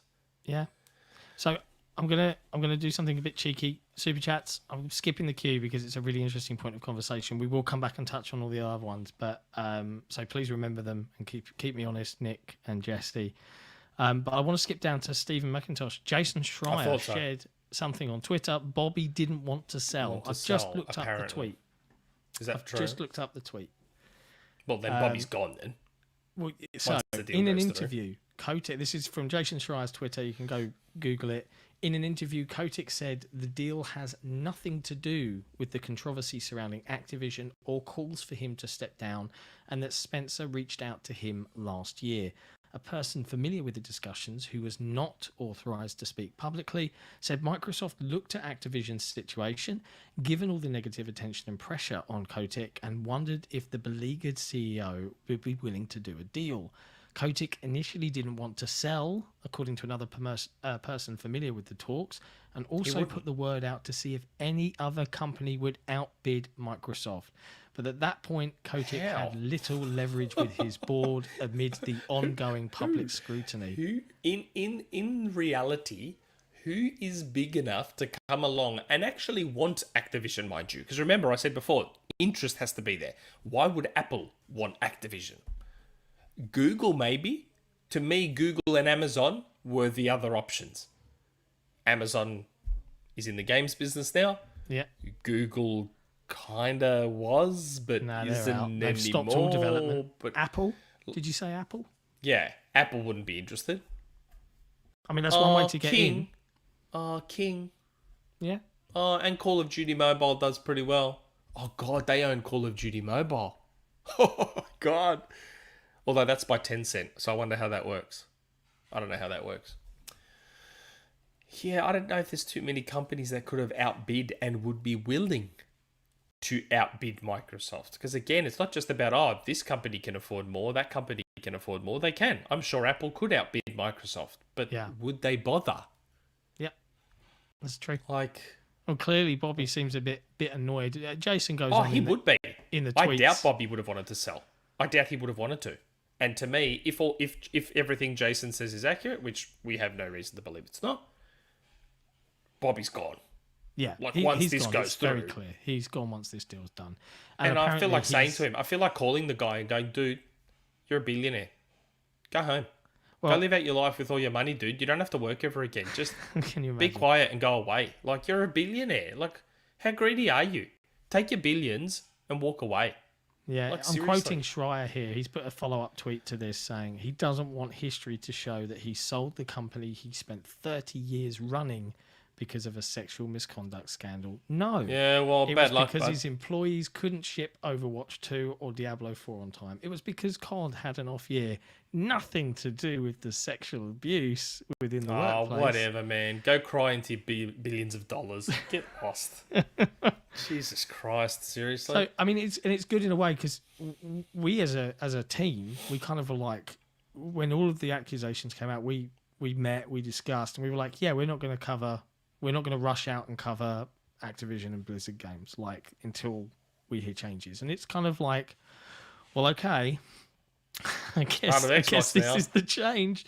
They're back on board, at least from 2023 onwards. Super interesting time. More super chats. Jason, guys, World of Warcraft has around 4 to 5 million active monthly subs. Is it crazy to think Microsoft eventually abolish that monthly fee and say you play free with Game Pass? Yeah. I think they would for the Game Pass Ultimate. I think they would for the console release. No. Remember that they were saying that Game Pass PC is the one that's struggling a little bit. All of a sudden you throw the WoW subscription in there. Yes, I don't know. No. But isn't it? I don't know. I think WoW's more expensive month on month. I'm not sure. I think it is the same price as Ultimate. Oh, it's the same price. So isn't that all the more reason to throw it into Game Pass and guarantee yourself a bunch of new Game Pass subs? Come on, man. Come on. Maybe. I don't know. But whatever happens, they- I think if a console sure. version releases, it's a separate branch. It's not going to be in the same place. I don't know. as I don't know. I think Jason standalone. brings up a good point. I don't know. Maybe. Can I ask a question? Have I always been pronouncing Forebear's name wrong? Is it No, Forebear or Forebear. Forebear? I mean, it is Forebear, isn't it? We make a lot of jokes about Four because he's so incredibly Yeah. sexy. Four. But yeah, it's Forebear. Okay, Forebear. It would be cool to just let all of these studios pick an IP from their newly expanded library, anything from Halo to Crash, and just run with it. Yeah, that's what we were saying. Just let them do whatever now. Like, go to Raven. Go to Raven, because they're the best. Say, hey, guys. Hey, Raven. Look at all these IPs we have. What do you want? Pick it. Just pick something. What do you want? Let Raven do whatever they want. And High Moon. So, here's an interesting question. What happens to the Transformers license? Oh.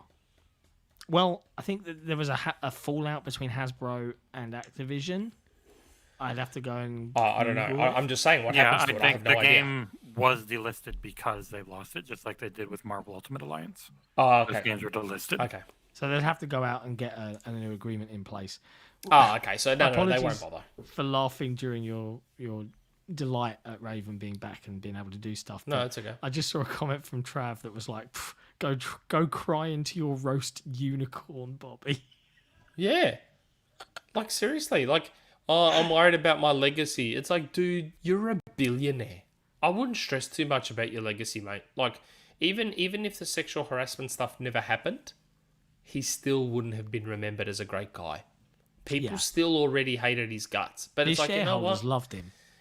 It'd be easy to deal with hate if I was a billionaire. Yeah, you could just Like, a lot of the ignore it. crap I get on social media probably wouldn't affect me as much if I was a billionaire. I probably wouldn't care. You think that, but go through Elon Musk's feed, and it still really affects him. Yeah, he's I fragile. find that odd. I don't even know if I'd bother with social media if I was a billionaire. I would literally I'd be never too go busy on. being a billionaire. Or I'd be there just to troll non-billionaires. Yeah. And Just maybe be that's like- what Elon does. Maybe he just trolls the crap out of everyone because he's a billionaire. Yeah. I don't know. Jason, you're giving us too much money. How much? But then again, everything in Mexico is quite cheap, isn't it? I guess so, Maybe yes. that's why he's got all that extra money.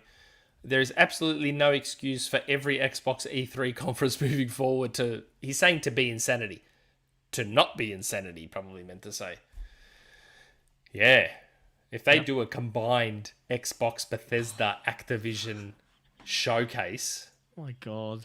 that just becomes E3 by itself. Doesn't it? Like, that just becomes... That's the new E3. Yeah. Like, that's it. Like, God, so I many just of them, can't. Dave. I can't imagine it. It's gonna be Like- insane. Kratos. I think this one was more about monetizations and get more people to Game Pass instead of paying full price. Next stop, WB Games, crossing fingers. Well, that's an interesting question. Like, I've seen speculation now saying, does this put the kibosh on future acquisitions? Because of how much they just spent. I don't know. I don't think it does. I don't think it does. I have personally. no idea. Honestly, I mean, maybe. I don't know what the regulatory guidelines are for how much money you can spend in a year, right? Maybe someone can Google that. But well, in the terms financial year ends in June, so they probably won't acquire anything between now and June. wow. Oh, but wait, this doesn't finalise till 2023, so isn't that when the money would change hands? Yes. Oh, well. So they then get a can whole still do- extra year of money making, and they'll be Well, yeah, back they up could to where still were. they could still take care of other stuff this year.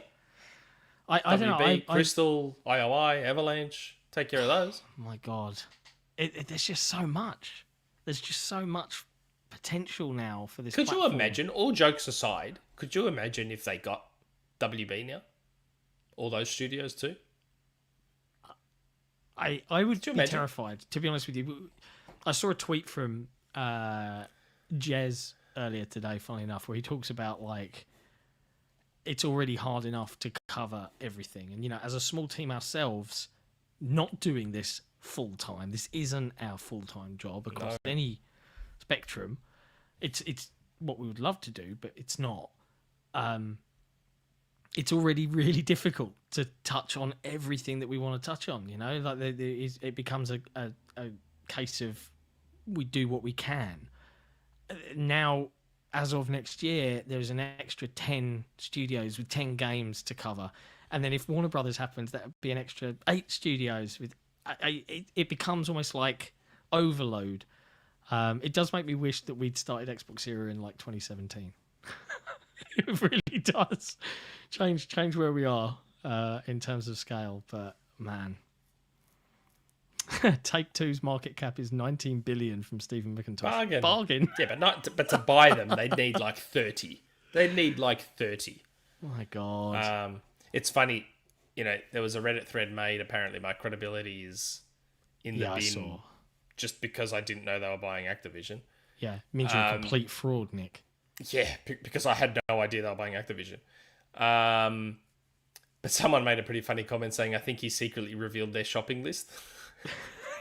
Yeah, it's just a list of who they are going to buy. Since I'm reverse psychologying who they're buying, who else should we add to the list? God. I saw a comment earlier in the chat. It wasn't a super chat. That was like, "Oh, do you think they'll try and buy Nintendo?" I mean, they've already tried. Abraham just said that. Is Nintendo possible? Well, I mean, obviously it's possible. My thing with Nintendo is Nintendo would flat out refuse, and it's also Japanese, which is already hard enough as it is. So on top of the money, like if Activision was 70 billion or 68, 69, whatever it is, Nintendo would be like 100. Yeah. And that's on top of having to go through the rigmarole of trying to buy a Japanese company. And then at the end of the day, you've got 2 platforms to develop games for. And all of a sudden, then maybe you do start to dip your toes into the monopoly / antitrust / whatever. Then, like, if they bought Nintendo or PlayStation, then I would be on board with, hold on a sec, now we are starting to head into monopoly territory. Yeah, for sure. 100%. But in the end, Activision is one publisher. Yes, one of the biggest, but they are technically just one publisher. You can't have a monopoly. Like, how many publishers are still out there? There's still, what, 20? 15, 20, 30 publishers out there, big and small? Yeah, how do you can see you have a monopoly being accused of just because you monopolization? bought? That's right. Is Embracer being accused of having a monopoly? You all didn't even know who the developers were outside of Gearbox. Most of you had never heard of them. True. And the thing is, there's always new developing teams. Yeah, like, Thunderful is a publisher. Paradox is a publisher. THQ, Embracer. There's a lot of publishers out there. It's not a monopoly just because they bought one. I know it's a big one, but the size of the publisher doesn't indicate whether it's a monopoly or not. In the end, it's still just one publisher in a sea of publishers. Yeah. So by definition, it can't be a monopoly. Like, I don't think this has a problem passing, personally. I think this will just be ticked off. I don't think there'll be any. This will just be ticked off. And don't get me wrong, for the next 12 months, we're going to have a certain Platform X user base talking about antitrust and this will never get ticked off and blah, blah. It's going to get ticked off. Like, this 100%. This won't have an issue getting through. Like, because it's not a monopoly and it's not anything. People are confusing the size with the number. Like, yes, Activision are huge, but they are just one publisher. Yeah, 100%. Completely agree. So, Vice already had an article today, in fact, stating that the feds should step in. Yeah. I know how this is going to go. People that read those concerns, which is why I spoke about them as well, because there is a bit of like, how much is too much to own from a regulatory point of view? And whilst I have no idea, and as an Xbox main kind of consumer, I also don't honestly care too much about the value being delivered to me. I understand, and you're going to hear it. You're going to hear it all the time, and that's going to be the prevalent topic of conversation. In fact, it's trending on Twitter at the moment. That topic, people are discussing what's the impact on PlayStation now. What are they going to do? Microsoft, safe to say, Microsoft probably has a pretty sizable and expensive legal team, yeah? I would imagine they probably have one of the best. Do we not think they already thought of this? Do you not think before spending $70 billion or committing to spending $70 billion, they didn't probably run this by a couple of lawyers? Maybe? Yeah. Maybe some antitrust lawyers? Like, come on, people. Come on. Let's not be silly. Let's not be silly, please. It has to be a genuine monopoly. A genuine monopoly. Like, if they were buying EA and Take-Two and Ubisoft and Activision and Nintendo, then maybe, possibly. Yeah. But even then, technically, it wouldn't be a monopoly. Like, what does Disney not own? Seriously, Universal. What does Disney not own? Yet all their purchases got ticked off. Yeah, and now people are looking back and going, "Oh, maybe we shouldn't have done that." And the government is this will get ticked in the off. US at least. This probably won't even cause eyelids to batter. Yeah, like people are just looking at the size of Activision and thinking, "Oh, antitrust." That's not how that works. That's not how that works. Sorry, but I mean, I'm dumb, but even I know that's not how that works. Yeah, like it's like what's the impact on the market? The impact is that the two top people are still the two top people in terms of gaming revenue. That's the impact. Like, again, and maybe this is the cynic in me, maybe this is the pessimist in me. I don't even know if this will legitimately, in a big way, influence console sales. Like, it will next year. I reckon. When you hear people, like, I still expect, between Microsoft and Sony, I would still personally expect PlayStation to possibly even remain the market leader. Maybe the margin won't be anywhere near as big. But when you hear people talk about PlayStation, at least in the gaming sphere, and that's the thing that maybe I'm not seeing the casual side of it. But as far as the hardcore gaming sphere goes, all you ever hear people talk about is buying PlayStations for the exclusives. That hasn't changed with the purchase of Activision. So if the people allegedly are buying PlayStations for the exclusives, well, then nothing changes, does it? Yeah. Does it? No, you're right. It doesn't. If that is the actual reason, if that is the actual reason people are buying PlayStations, then really, PlayStation fans should have nothing to worry about. Yeah. Everything keeps going. They keep making their bangers, and people allegedly keep buying their console for said bangers. Damn. On the talk of stocks, Sony Group Corp is down. Took a hit. Yeah. Activision went up. Wow. Jason, throwing more money away. Cancun is expensive, but I'm so happy that I can't stop. See, you guys think I have money and I throw it away. Jason's who you should be looking at. Yeah. Telling you. Stephen McIntosh. Their next will be Western branch of Square Enix. Well, yeah, I still think Crystal's going to happen. You think the Western branch entirely, though, or just Crystal? No, they'll probably go for all of it.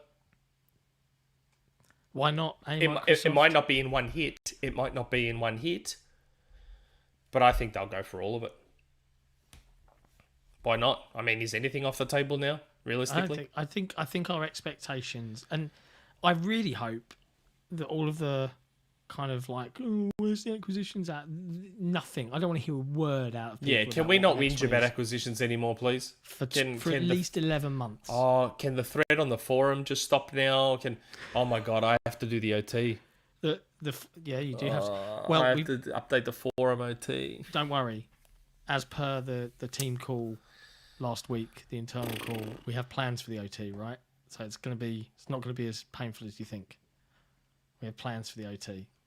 But the forums have been very active today, and I actually want to take a moment to thank the community on the XboxEra forums for being, dare I say it, unusually well behaved. And I mean that in a very sincere way. Not too much in terms of us having to steer the conversation away from ridiculous outbursts. It's just been a very nice community vibe. And obviously, But that's to be all expected. to all of our forum members, can we please stop whinging about acquisitions now? Yeah. Talk excitedly about future possible ones. Keep doing that. That's fine. But can we stop now with the doom and gloom and the meme of the stick poking Xbox going, do something? Do something. Can, I think they heard you. Can we please stop now with all that doom and gloom? I'm tired of logging into the forum and seeing a red 1 there, or 2 or 3 or 4. Or 10. Can we please stop? Like, come on, Oh, they've acquired Activision now. Like, we're talking about the biggest gaming acquisition in history, Ever. and possibly one of the biggest acquisitions. Full stop. This could just be one of the biggest acquisitions. Full stop, couldn't it? Yeah, I think it's up there. Jesse, can you Google foo that, please? I don't need to anymore. That's what you're there for. So do your job. I don't know how to do Google. Sorry. He's a Bing man. This is a Work Microsoft your podcast. Google machine, whatever that Google machine is, and find out for us. There's been a lot of really big mergers. Oh, I'm sure there is. Oh my god! I've seen people in the chat like, "Oh, is there a rumor mill?" Oh my god! They just bought Activision. Like, No, there isn't a rumor mill. No, there's no rumor mill for this bloody podcast. My god. God. I mean, none of you would believe me anyway. I'm a fraud because I didn't know they were buying Activision. Yeah. Come on. I mean, it people. doesn't matter that I knew about 25 million Game Pass subs. Like, no one seems to be mentioning that. Wikipedia has given me at least 18 bigger ones over the course of history. Wow, When you adjust for really? inflation, most of them actually just more money too, not even with inflation, since the 2000s. Wow. There you Okay. go. But still, So it's a pretty okay, big then one. then what it is the biggest gaming acquisition of all time, and it won't ever be topped. Like, this I will don't never think be it'll topped be topped. Not anytime soon. unless Microsoft or Apple. Oh, Apple buys Sony. That would be a big. Apple buys Sony. Yeah, maybe if Apple buys Sony, And that's but they wouldn't just be buying Sony for gaming though. If They'd be Apple were to buy Nintendo, then that's a gaming acquisition. If Apple buys Sony proper overall, look at Apple. To me, Sony is a logical acquisition for Apple. TV, movies, cameras, games, music. Like, it is the most logical acquisition I could think of. Yeah.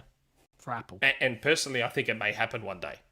Yeah. That's just the gut feel. I think one day Apple will just buy Sony whole. They get a TV manufacturer, because there's been rumors forever and a day of Apple wanting to make their own TVs. You buy Sony and you make yourself an Apple Bravia. And you put Apple TV as the OS on that TV. They get more music to their catalog that they don't. They get more movies for Apple TV Plus. They get a console. They There's a get lot. games for Apple Arcade. Mate, to me, Apple buying Sony is like the most acquisition to ever happen. I was going to attempt to wind it down now, but I can Yeah, only nah, that's not presume happening. Jez and Rand's podcast has just finished because we've had some big super chats coming in. No, surely not. I Are Jess don't and Rand done? No, they're not I done, doubt are it. they?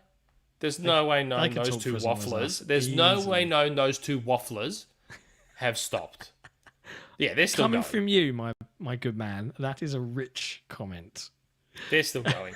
And they've got 3.2 thousand viewers. We have like 180. 175. Yeah. Go figure. Well, hey, look, Rand's Maybe got for 80,000. Xbox 4, we'll get those big numbers. Yeah. Rand will just point everyone to our channel. I don't know. But let's look at these super chats. I'm happy to keep talking. It's 9:45 in the morning here. I've probably got about 15, 20 minutes, and then I'm going to call it. That's It's a work day for me tomorrow. It's a work morning for you, right? Are you off work, aren't you? I'm off work. That's why Yeah, I was well, like, it's I can do an alright for emergency podcast. I'm somebody. off work. I've got some big things to do tomorrow, and I need to crack on. So Okay, more super chats. Labara X. Maybe Jesse and I can continue on. Yeah, you could How do about if that? you want. And Jesse can take my place. That's fine by me. Is that possible, Jesse, without ruining Yeah. the show? Oh yeah, that's why we use Maybe. StreamYard. Yeah, maybe you we can go. do that. Labara X. Even with Activision Blizzard, they will still be third behind Tencent and Sony for gaming revenue. As Jez Corden said, when have you ever heard of regulators trying to stop a company from being third? That's right. This is what I'm that's saying. exactly what Like, we it's said. not. This is what I'm trying to say. People are taking the console war childish angle at this. There ain't no Absolutely. antitrust and there ain't no monopoly. This is just going to cruise on through. Like, this isn't. I don't get what people are going on about. Yeah. Okay. Thomas Halter. When you talk about Game Pass on PlayStation, is it about streaming or native? This is an Bit of interesting both? one. Or a bit Well, of both? Here's why it's interesting is, do we think that Microsoft want to add on to their studios, which they've only kind of just got straightened out with all of the teams that are coming on? And granted, a lot of these teams are now the ones that they've purchased, multi-platform teams, so they're used to this. Sony won't want it. If it's streaming, they won't want it. They won't want it. Because then it's like third-rate service. Like, they won't want it. I don't know. If you think about it in terms of eating into their game purchased revenue, if they stick to Game Pass Lite and it's $4.99 and it only has games that are on cloud and first party from Microsoft and none of the larger third party stuff, that's one way to get Game Pass onto PlayStation. It's a great question because I think it's worth asking about. There's the development cost of Microsoft first party developing, like Halo on a PlayStation native. That's a lot of extra work. And that's an engine that has been exclusively on Microsoft consoles since the dawn of Microsoft consoles.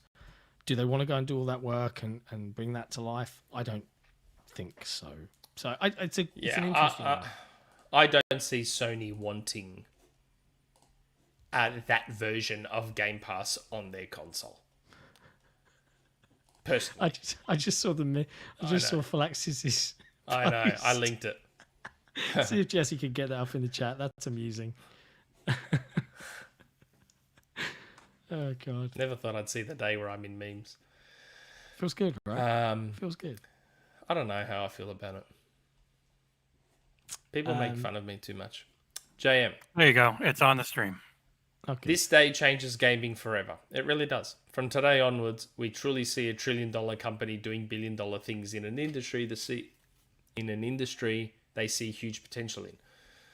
Welcome to the new age. Yeah. This is Microsoft when they said all in gaming. Yeah, okay. I believe you now. Yeah. I It's believed hard, you. It's hard to doubt that now. Yeah, I believed it when Bethesda was bought. I believe it even more now.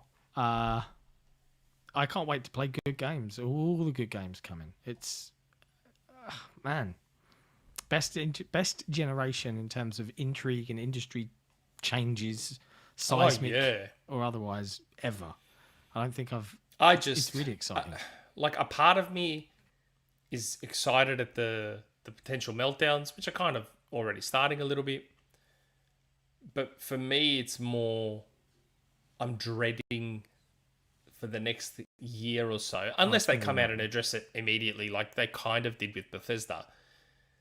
The endless, is COD going to be exclusive? Is it not going to be exclusive? Is COD? Oh God, I'm dreading it. Oh, can you imagine the Activision Blizzard Xbox roundtable? You know, Bobby Kotick sitting there having the. Oh, I don't think think they do that. No I don't think they. I don't think Bobby will be there. It's not good optics, is it? No one wants him there. I think Mike will be there. Yeah. I think Rod will be there. That's a good way to do that it. round if you're table. going to do it, that's a good way to do Hey it. Hey boys, welcome back. It'd be like lads on holiday. And then Mike's hugging like this.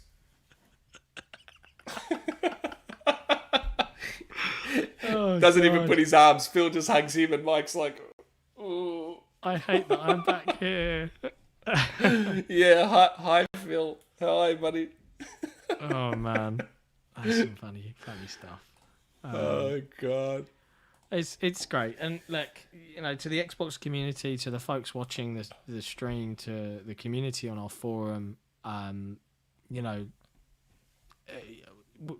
I guess in a way, XboxEra was set up because Nick and I really liked the platform and we felt that it wasn't being served, right? And we've got a really good team as part of this now, and now we've got a really good generation to make a difference, to provide a cool place for you to come hang out and chat about all this stuff and play all these games and share stuff. Yeah, just personally, it's super exciting to kind of feel like, yeah, we made a really good call. I do wish we'd started 2 years earlier, but we made a good call. Tell me about it. Should we? You know what we should do? What should we do? You know what we should do? Go back in time and start Xbox Series. We should do. Let's try and do the first ever live podcast crossover. Let's see if we can get Jez and Rand into our chat and we'll jump in theirs, or we'll talk to them through each other's podcasts. What right now? Yeah. I'm going to chat in their chat. I feel sorry. If you're listening to us on Spotify or any of the other audio services, I apologise for the haphazard nature of this podcast. Yeah, I don't know if that's going to work. Are you trying to play their podcast through your phone? Yeah. Don't do it, man. It will sound awful. Awful. In fact, I'm going to take that as my cue. I think we've had some good discussion.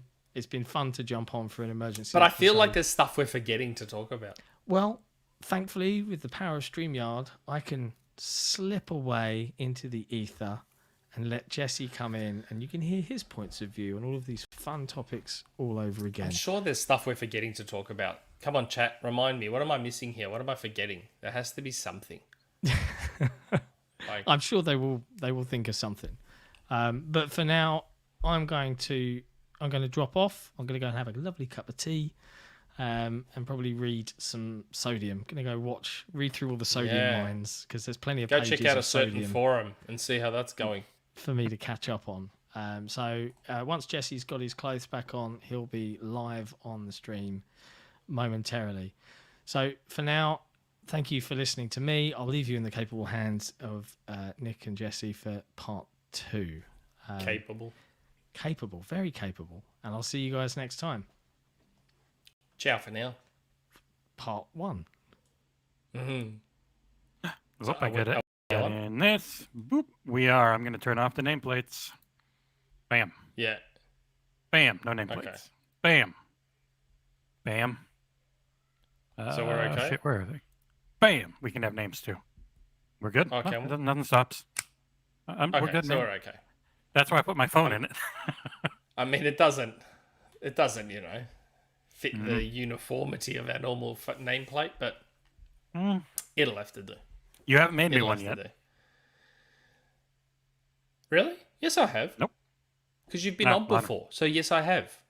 No, well, I wasn't hosting when I was on before, so you didn't I may not have. It could be possible I haven't sent it to you, but I've definitely made one before. Hello, everyone. I've been here the whole time. Yes, yeah, technically he has. But man, there's got to be stuff we're forgetting to talk about. And what frustrates me is that we end the podcast and then I end up remembering a bunch of stuff to talk about. I still feel so dumb that I just ignored those clues. Yeah, I like how you called it. They're dragging that guy away, but that's Jesus. He's dragging Jesus away. It was Jesus. It was Jesus, wasn't it, in that picture? Mm-hmm. Yeah. Yeah. Like I feel put so it back dumb up again for people.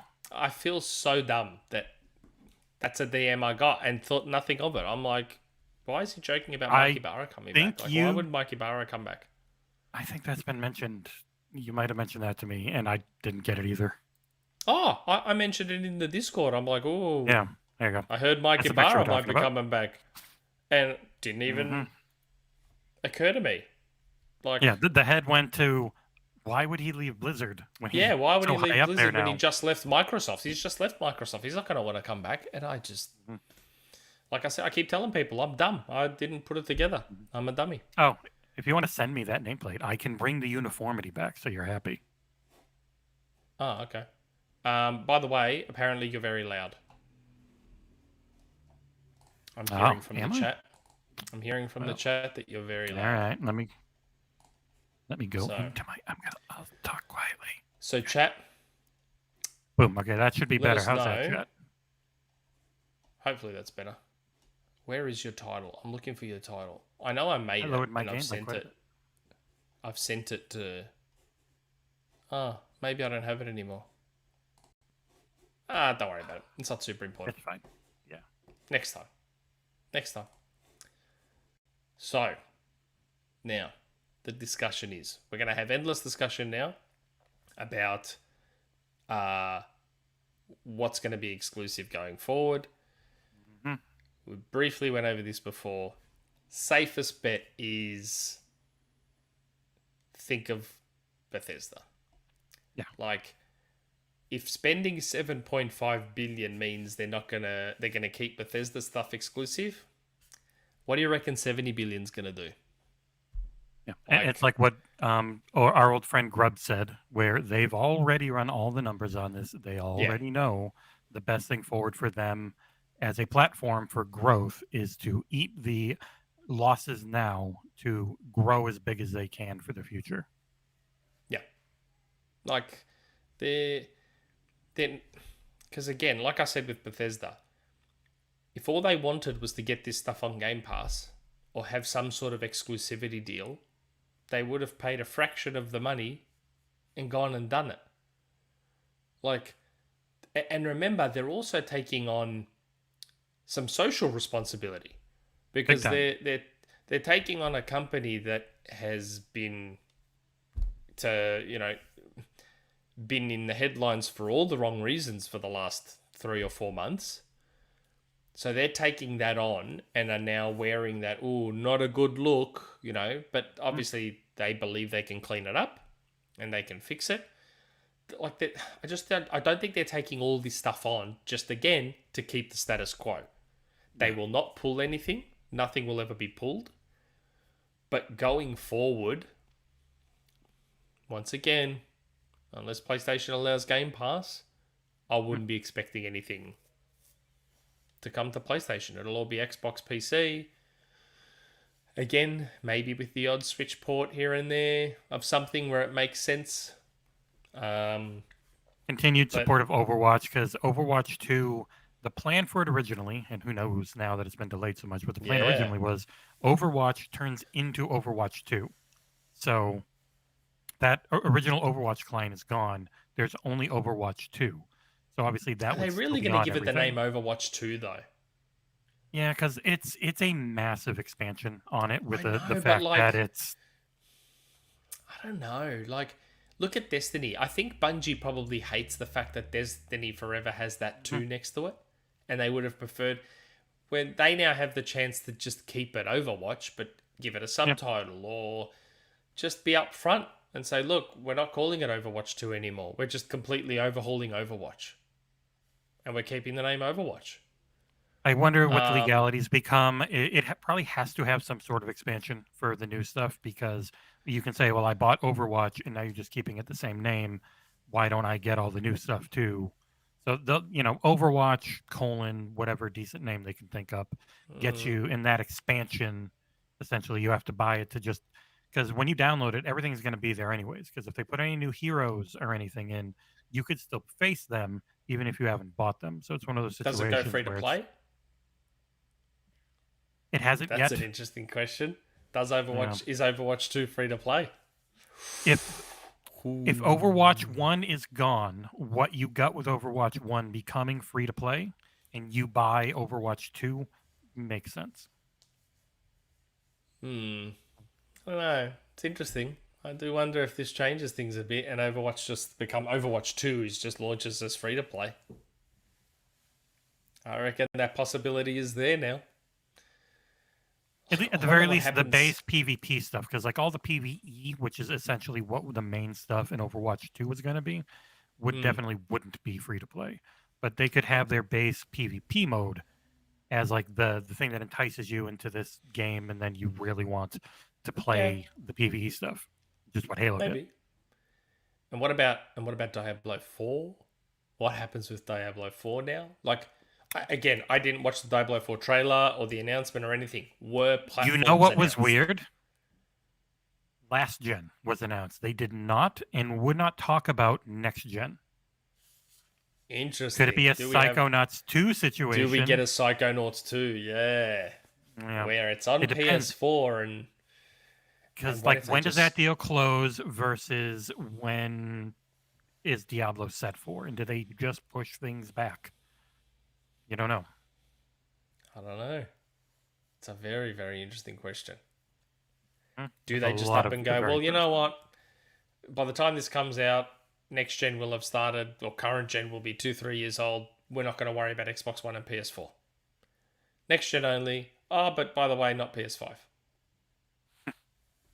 Yeah. I don't know. I mean, anything's possible now. All bets are off. You don't know like what deals have already been signed. There's no way to know.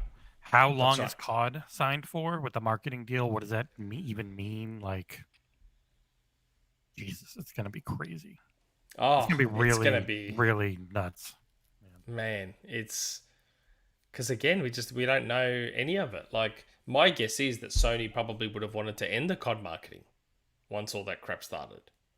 Mm-hmm. I don't know. It's funny when you brought up the re-evaluation thing before, and for me, that wording now and the timing for when these decisions started, where their re-evaluation was, we were looking at this, is it worth doing when we have to fix it all too? And obviously they came to the decision that yes, this is worth doing, and we will fix what has been a broken dev that has 10 developers stuck working on a single game franchise when they own all these different IP they could be working on. So, and that's what as I mean. a fan of their games, like, I know you and John aren't a huge fan of a lot of their franchises, but I am, and they've really fallen downhill, especially Activision. Blizzard lately, but Activision it just turned into the COD mill for a very long time, right. And this is the first realistic chance that it won't be just this freaking puppy mill making COD games, taking like the Spyro and Crash stuff that Toys for Bob did. People loved, and then they're just gone.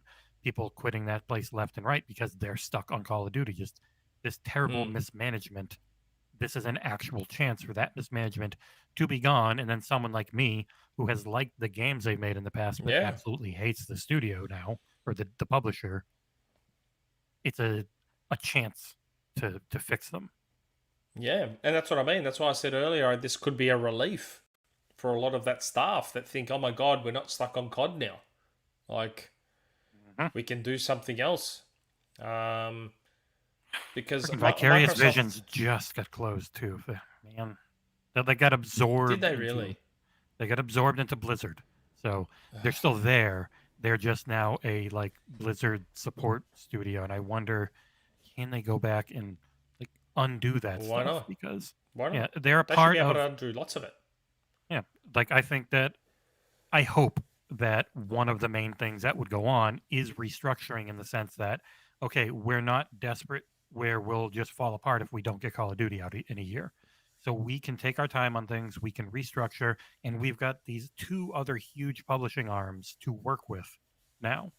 Like that, getting to that level of things in the future would be great, because one of the worst things for game development forever has been deadlines and being forced to put things out before they're done. So if they can just get to a position where everyone, you get plenty of time, and as long as you have a halfway decent executive setup and planning and all this stuff, you get the time you need for your game, like Halo got, like Starfield is getting. Hopefully. Yeah. Well, hopefully.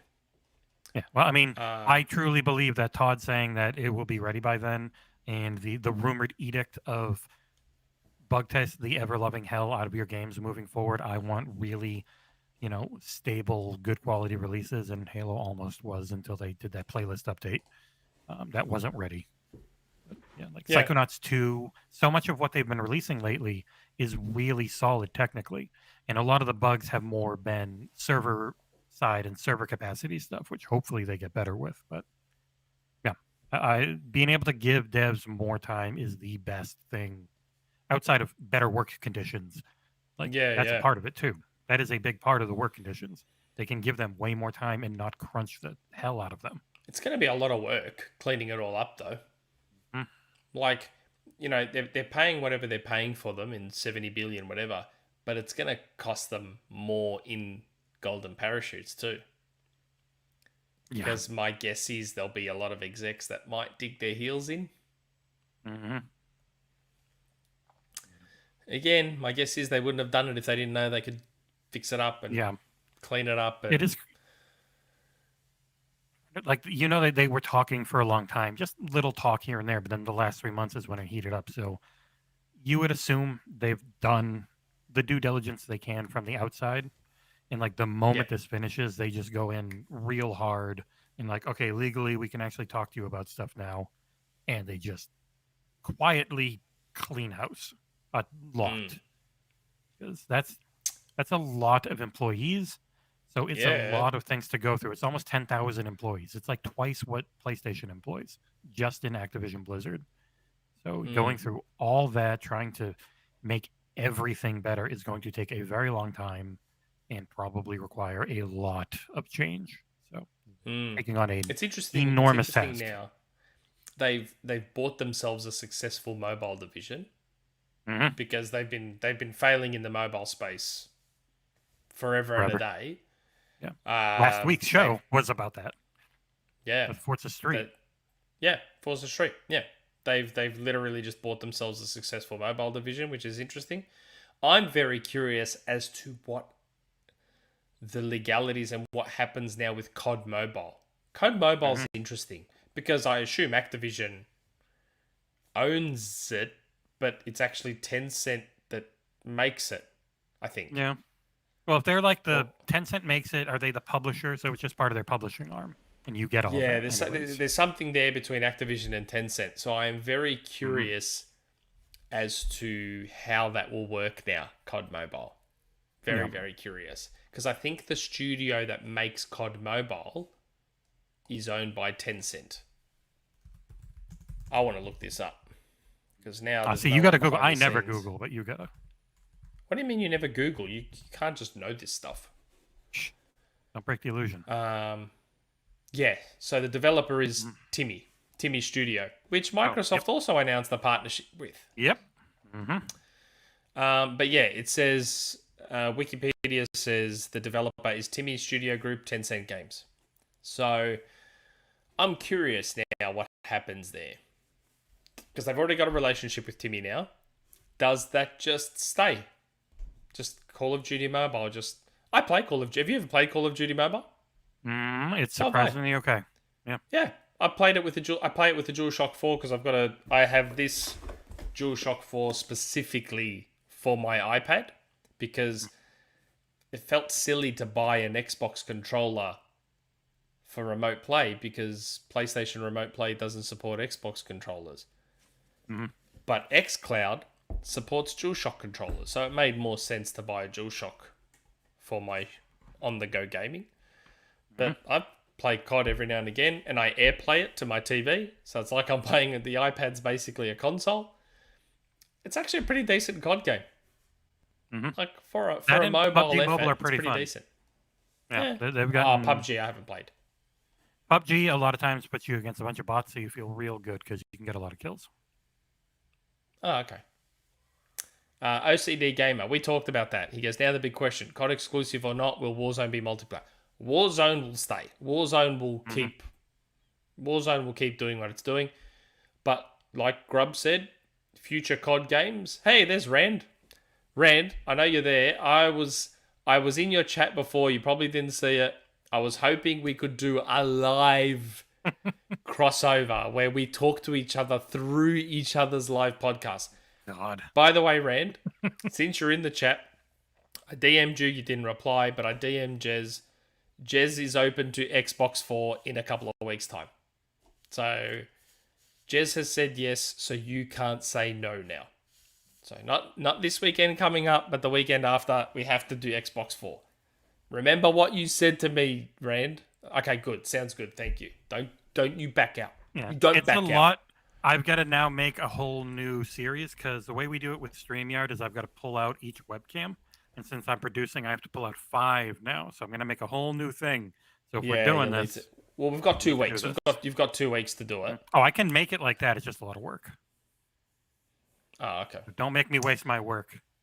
Yes. So there you go. It's basically officially there. Xbox 4 in 2 weeks' time. So not this weekend coming up. We've got Taylor Lyles from IGN this weekend. So excited for that. And thanks to Taylor, I got a nice little, what should I call it?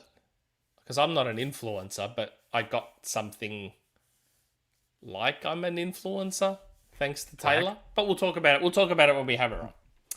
But I need to thank her because it was because of her I got this opportunity. So I will thank her when she's on the show. But we have Taylor Lyles from IGN. I think she's the tech editor. This weekend, coming up. Next weekend, the one we've all been waiting for, Xbox 4. That's going to be happening next weekend. Looking forward to that. Episode 100, Bobby Kotick. I'm kidding. Bobby, we'll get Bobby in for episode 100, yeah. I didn't want to sell. He wouldn't have wanted to sell. He wouldn't have wanted to sell. Like, in the face of all this stuff happening, he's like, he was Thingo from Wolf of Wall Street. He was DiCaprio from Wolf of Wall Street. I'm not leaving. I'm not leaving. Like, he wasn't going to go anywhere. Like, there's no way known he would have wanted to leave. So, but from what we're hearing from Jason Schreier, from all indications are that come July 2023, surely they'll put Mike at the head of all of it. They will put Mike Ibarra, who with his stab wound and all, bleeding and dragged away. They will definitely put Mike Ibarra at the head of all of it, because that will be the promotion he's always wanted. Surely he will go to the top. Like, that's it. He will be almost as high as he could possibly get, short of taking Phil's job. Pretty much, if they put him in that role. Labara X, Sarah Bond for Activision. Yes, but I still think Sarah's going to take over. Yeah, I still think Sarah's going to take over from Phil. I still think Sarah will be the one. Once all this dust settles and all that sort of stuff, and Xbox is in a great place. Not that they're not in a great place now, but you know what I mean. Even greater. Yeah, I think that'll be Phil's like Iron Man. You can rest now. He'll just go into the sunset. He's put all the pieces in place, and Sarah takes over. That's what I reckon. I reckon Sarah takes over from Phil. I wonder what exactly her role is now, because everyone's got new titles. I don't know. I'd have to look into it. Get that info out from us. Yeah, I'd have to look into it. But, and you know what John said he was going to do, and that son of a bitch didn't? He was going to promote the fact that we've got a shit ton of reviews coming out this week. We do. We have a lot of reviews. Today, we had Nobody Saves the World went up. I reviewed it. I loved it. You should go watch that. It's on our channel. I can't give times. Very soon, I've been playing Rainbow Six Extraction. That is the line I can use. I'll have a review of that. Fairy Empire is doing a review of Black Wind. And Tokenasi is doing a review of Windjammers 2, and those will all be this week. I can say that. Okay. Very good. So Boom just jumped into the chat. Jeez. Yes. Boom just jumped into the chat, said, talk about WoW. We kind of did a little bit, mate. This obviously has pretty big implications going forward. Like, I'd be surprised if WoW... I mean, look, WoW was already rumored. I think his WoW was just like, wow, at the whole thing. If I'm taking it. Is it? God, see, I misread it. See what I mean? That's what happens when you're an old man. I thought he was talking about... it'd be a small O. Yeah, small O. I thought he was talking about World of Warcraft. Jesus, no, yes. Talk about WoW. Yes, very much WoW. We've been wowing like the whole time. Yeah, it's... see, I read that as like talk about World of Warcraft, because I don't think we did talk about that much. Like, World of Warcraft is still huge. Like, yes, it's declined somewhat, but it's still very, very big. Many millions, and it could get bigger with better management that can freaking Yeah. actually get it back to where it's supposed to be. I mean, look at how much they've grown Minecraft. Like, and that's despite Mojang doing their best to wreck it. You mean the Minecraft is 4K 60 on PlayStation 5. PS5. It's still 1080p on Xbox. I mean, we're gonna yell at ZDocs a lot, and hopefully he fixes that. But I don't get it. Like, that's bizarre. Like, the Switch is like, the main console version of the Minecraft too, of like as far as content updates and everything. The Xbox is literally the lowest rung on the console ladder. So that's weird. Just, yeah, they need to do something about that. they like, that's worse than Atlas. That's worse than like Sega and Atlas. Yeah, it's really weird. And like even like everyone saw that ray tracing demo was like, holy shit, and then it turned out no, that was just a little tech thing to show that we could do it. It's not a real product. Like, oh, great. Yeah. Like, just, man.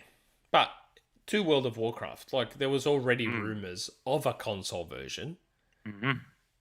I mean, surely that's yeah. They've been trying to get controller support into the PC version for a while. They've talked about it. So yeah, I think for sure they just put the WoW sub into Game Pass Ultimate.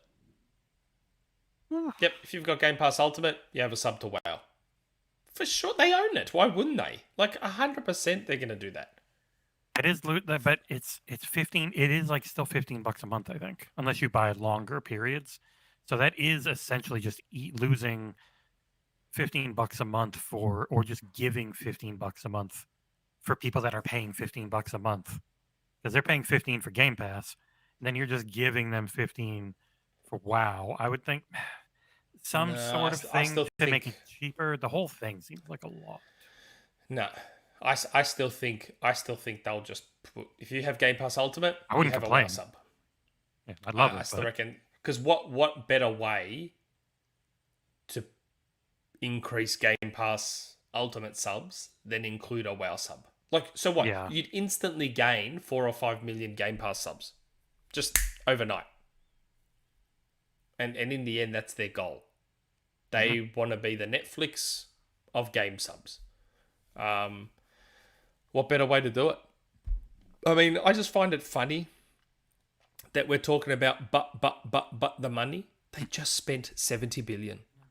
Can we not worry about how much they lose? Can we not really get into that argument of how much money they're gonna lose? I'm not worried about how much they lose. I'm just trying to think of what might they do? What makes sense business wise? They'll get it back in Warzone money. Like, they'll get it back in Warzone money. Don't worry about it. Don't stress. I'm not stressed. I want more in Game Pass. Yeah, like I'm a cheap man. Yeah, and if they wanna increase subs and money, hurry up with that Game Pass family sub. Thanks for reminding me, Matt Tickbon. Mm-hmm. Where's that family Game Pass plan? Like, I know some people think, oh, but if you do a family plan, people will exploit it, blah, blah, blah, blah, blah. But you're going to get more subs and more money for the people that go, oh, yeah, there's a family plan now. Like, I was originally on a single plan for Nintendo. Guess what happened as soon as my kids got Switches? Mm-hmm. Went on the family plan. I started giving Nintendo more money. Guess what's going to happen if Microsoft does a family plan? Because both my kids have Series S's. So guess what's going to happen if Microsoft does a family plan? Mm-hmm. I'll give them more money. Like, this whole exploit. It's like console sharing. How many people realistically actually exploit that? If it was enough, they would do something to break it, and they haven't. Yeah, that's right. Because it's not. They'd stop it. Like, if it was that much of an issue, they'd stop it. Like, the number of people that are going to exploit a family plan is so tiny. Not like they need really. You're paying for this amount of users to use it anyways. They're expecting, okay, you pay for it, you're going to use up to this. It's not like you can exploit it with the home method. You still only get one home for the main look account at Netflix. that buys it. Netflix has 200 million paying subscribers despite the number of people that profile share. Mm-hmm.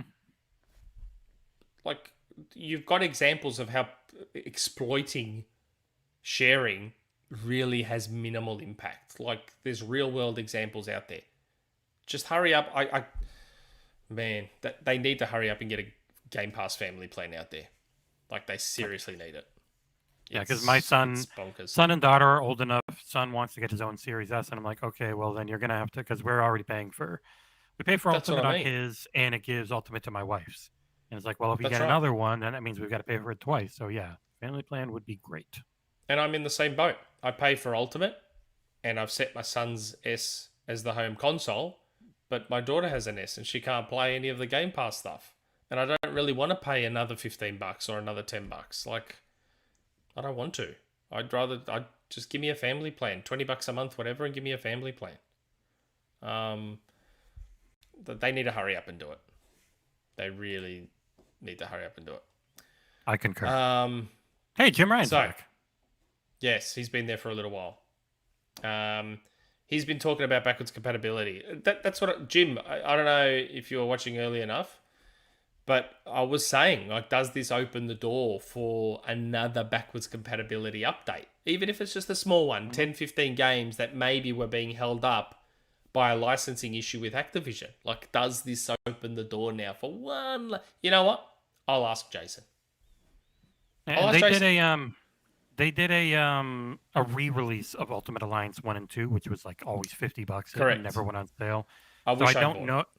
Yeah, me too. They put it on sale at $25 at the end, and then I was like, I really should do this, and I forgot, and it was too late. Yeah, I know. Those got delisted, so I don't know. They could maybe make the old ones back compat, and if you already owned it or found a disc. Yeah, and I do. I already own the original. So yeah. I gifted the re-release to my little cousin because he likes Marvel, and it's a simple game for kids to just run around and bash people. But yeah, it's. I hope poured over 3. I wonder what the deal was behind that. I guess it was just a fully Nintendo deal. Nintendo probably funded the whole thing, and Sony allowed Spider-Man because it wasn't Xbox. Probably. But yeah, they're probably the two. While there's probably a ton of games that could be released now, there's only 2 I care about: Marvel Ultimate Alliance and X-Men Origins Wolverine. Like, I can't believe I was just talking about buy Raven off them, and they've now got Raven. I love Raven Studios. They're full-time Warzone, so it'll be a while before they get to start working on anything because they're like the Warzone studio. Yeah, I know, but God, they're such, and they've been around a long time. They were founded in 1990. They're actually a super old studio, Raven. I love Soldier of Fortune. Freaking love that. Yeah, so did I. So and dumb. Hexen and Heretic were great too.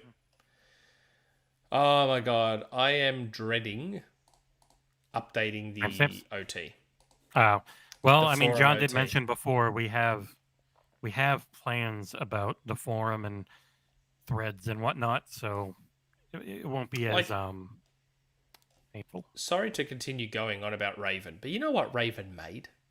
Star Wars Jedi Knight 2, Jedi Outcast, Jedi Academy, X-Men Legends. They were very varied. 4. They made Quake 4, which was published by Activision. That has to go backwards compatible. Were they the main dev or were they like a support dev? It says here. Yeah, they worked with developed id, with assistance by id. But I mean, Microsoft owns all 3 now. They own the IP and they own the studios that made it. So Quake 4 would have been a licensing issue, not a technical one. Like, surely Quake 4 goes backwards compatible now. There's Marvel Ultimate Alliance. Oh God, that game was good. Another X-Men Origins Wolverine. They made Wolfenstein. What? Was it the Return to Castle Wolfenstein? It just says here 09? Wolfenstein, August 2009, published by Activision. That was a really good one. That's the one that essentially the reboot was based on from Machine Games. Like, they used characters and stuff from that. I really loved that game. I think it was just Wolfenstein 09. Singularity. Wow. And then that's it. after Singularity, everything you see is Call of Duty, Call of Duty, Call of Duty, Call of Duty, Call of Duty. That's sad. Yeah, Raven Studios and Pi Studios made the 2009.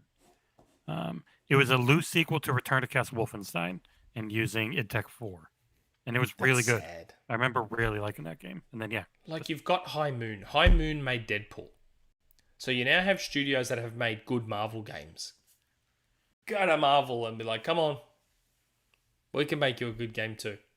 And go to 99 DC, we can, like, look, comic book stuff. Yeah. 99 Rukin. If this deal goes through, there needs to be a smash. What do you mean if this deal goes through, mate? It's going through. He read the Vice article, you know? He thinks that the government. Right. Antitrust and monopolies and yeah. Okay. And I like Patrick Klepek, but I read the article and I don't agree. Again, by definition, it's not a monopoly. They have bought not even one close. publisher. They've bought one publisher. You know how many publishers there are out there? There's tons of them. By definition, it can't be a monopoly. People need to stop with that because it's not a monopoly. I mean, what is a legit monopoly was Sony taking over anime streaming. Like, they have almost all of it now. But even by even that got a tick. No problem. Right through.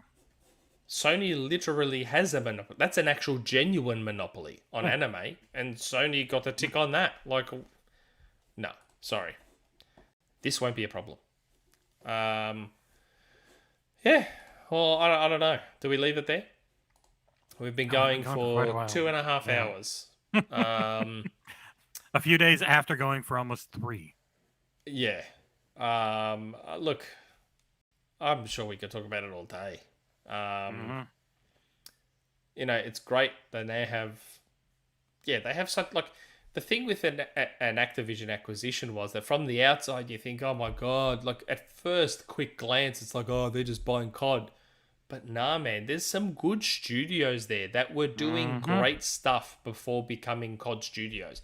If Microsoft, and I assume they will, if Microsoft can free them from those COD shackles, they've just got themselves a whole bunch of really good studios. Talented studios. That was always the thing, is people were pissed that all these good studios were just stuck working on COD. Yeah. That's not a thing anymore. You know, and they've got themselves another engine.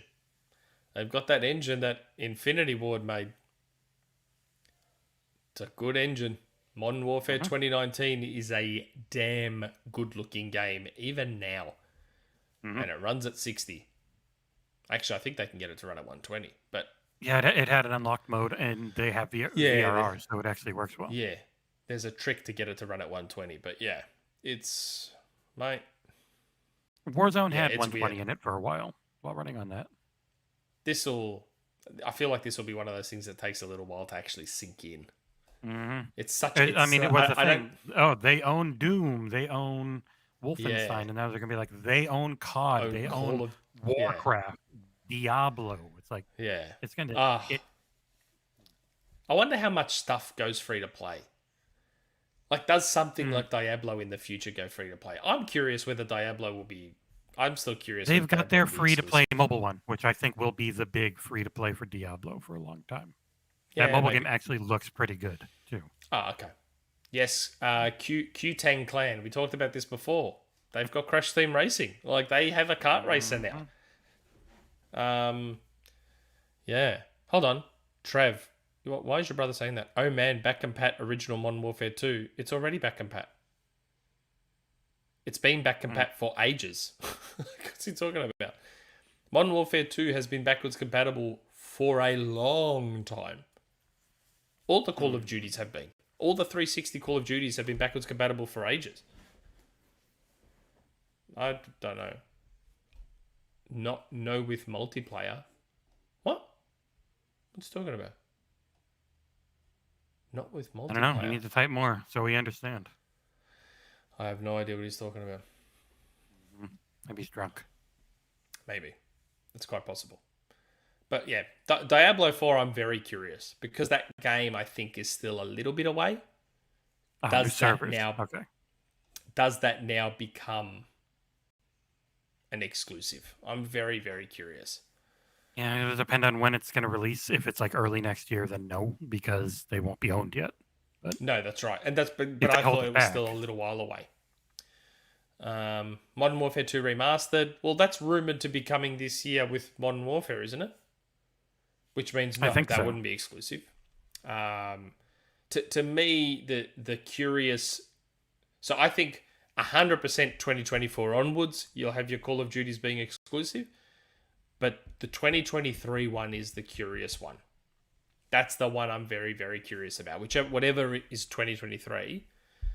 But then, will there be a COD 2023?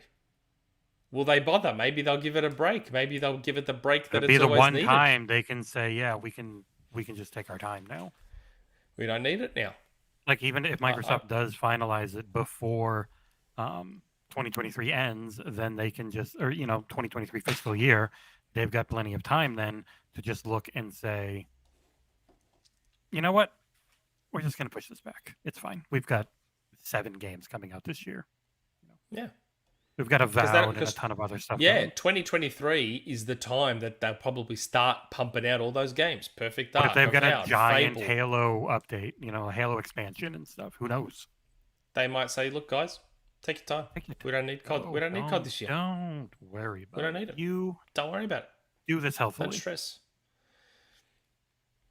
Who knows now? It's going to be very, very interesting to watch it all unfold. So many implications, so many permutations of what could happen, so many possibilities. It's going to be, I don't think this has sunk in. And Trav clarified, he was talking about how you can't play Modern Warfare 2 online anymore. Like, the servers aren't up, so maybe they could bring that back. But if they're going to do the remaster, really? They probably wouldn't. Yeah, something like that. He said Really? Trav. Or one thing I know about every older COD game online is they're all hacked. So if you go in there, you run a risk of getting banned. So I wonder if they just pull them down instead of fixing it. Maybe. I don't know, because I feel like I played COD 4 just for shits and giggles like not all that long ago, and I could still play. Because they put out Modern Warfare Remastered. If they do 2, then that's why they end up just ignoring the old ones, because they want you to buy the new one. But Xbox will be a little better about that.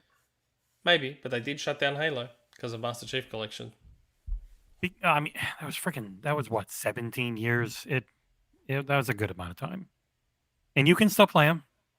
You just can't do matchmaking.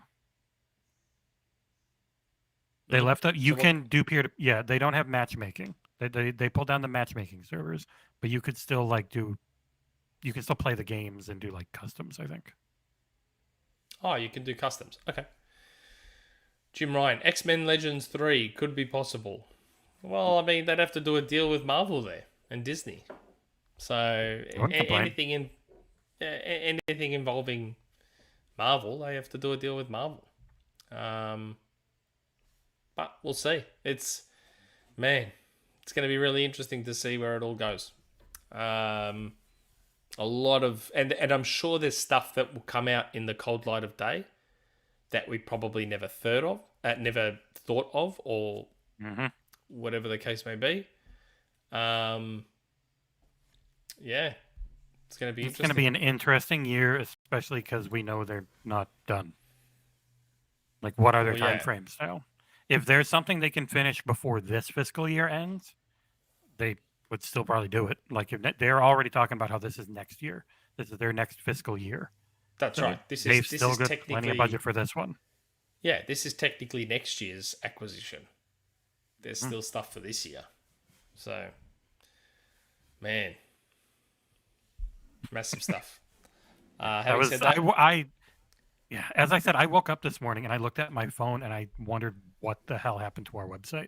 I really thought we got hacked because I just said 70 billion for Activision Blizzard, and my head could not. Yeah, I couldn't believe it for the first 10 minutes.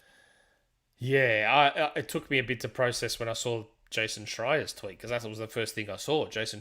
So what happened was I got dinged in Jeff Grubb's Discord.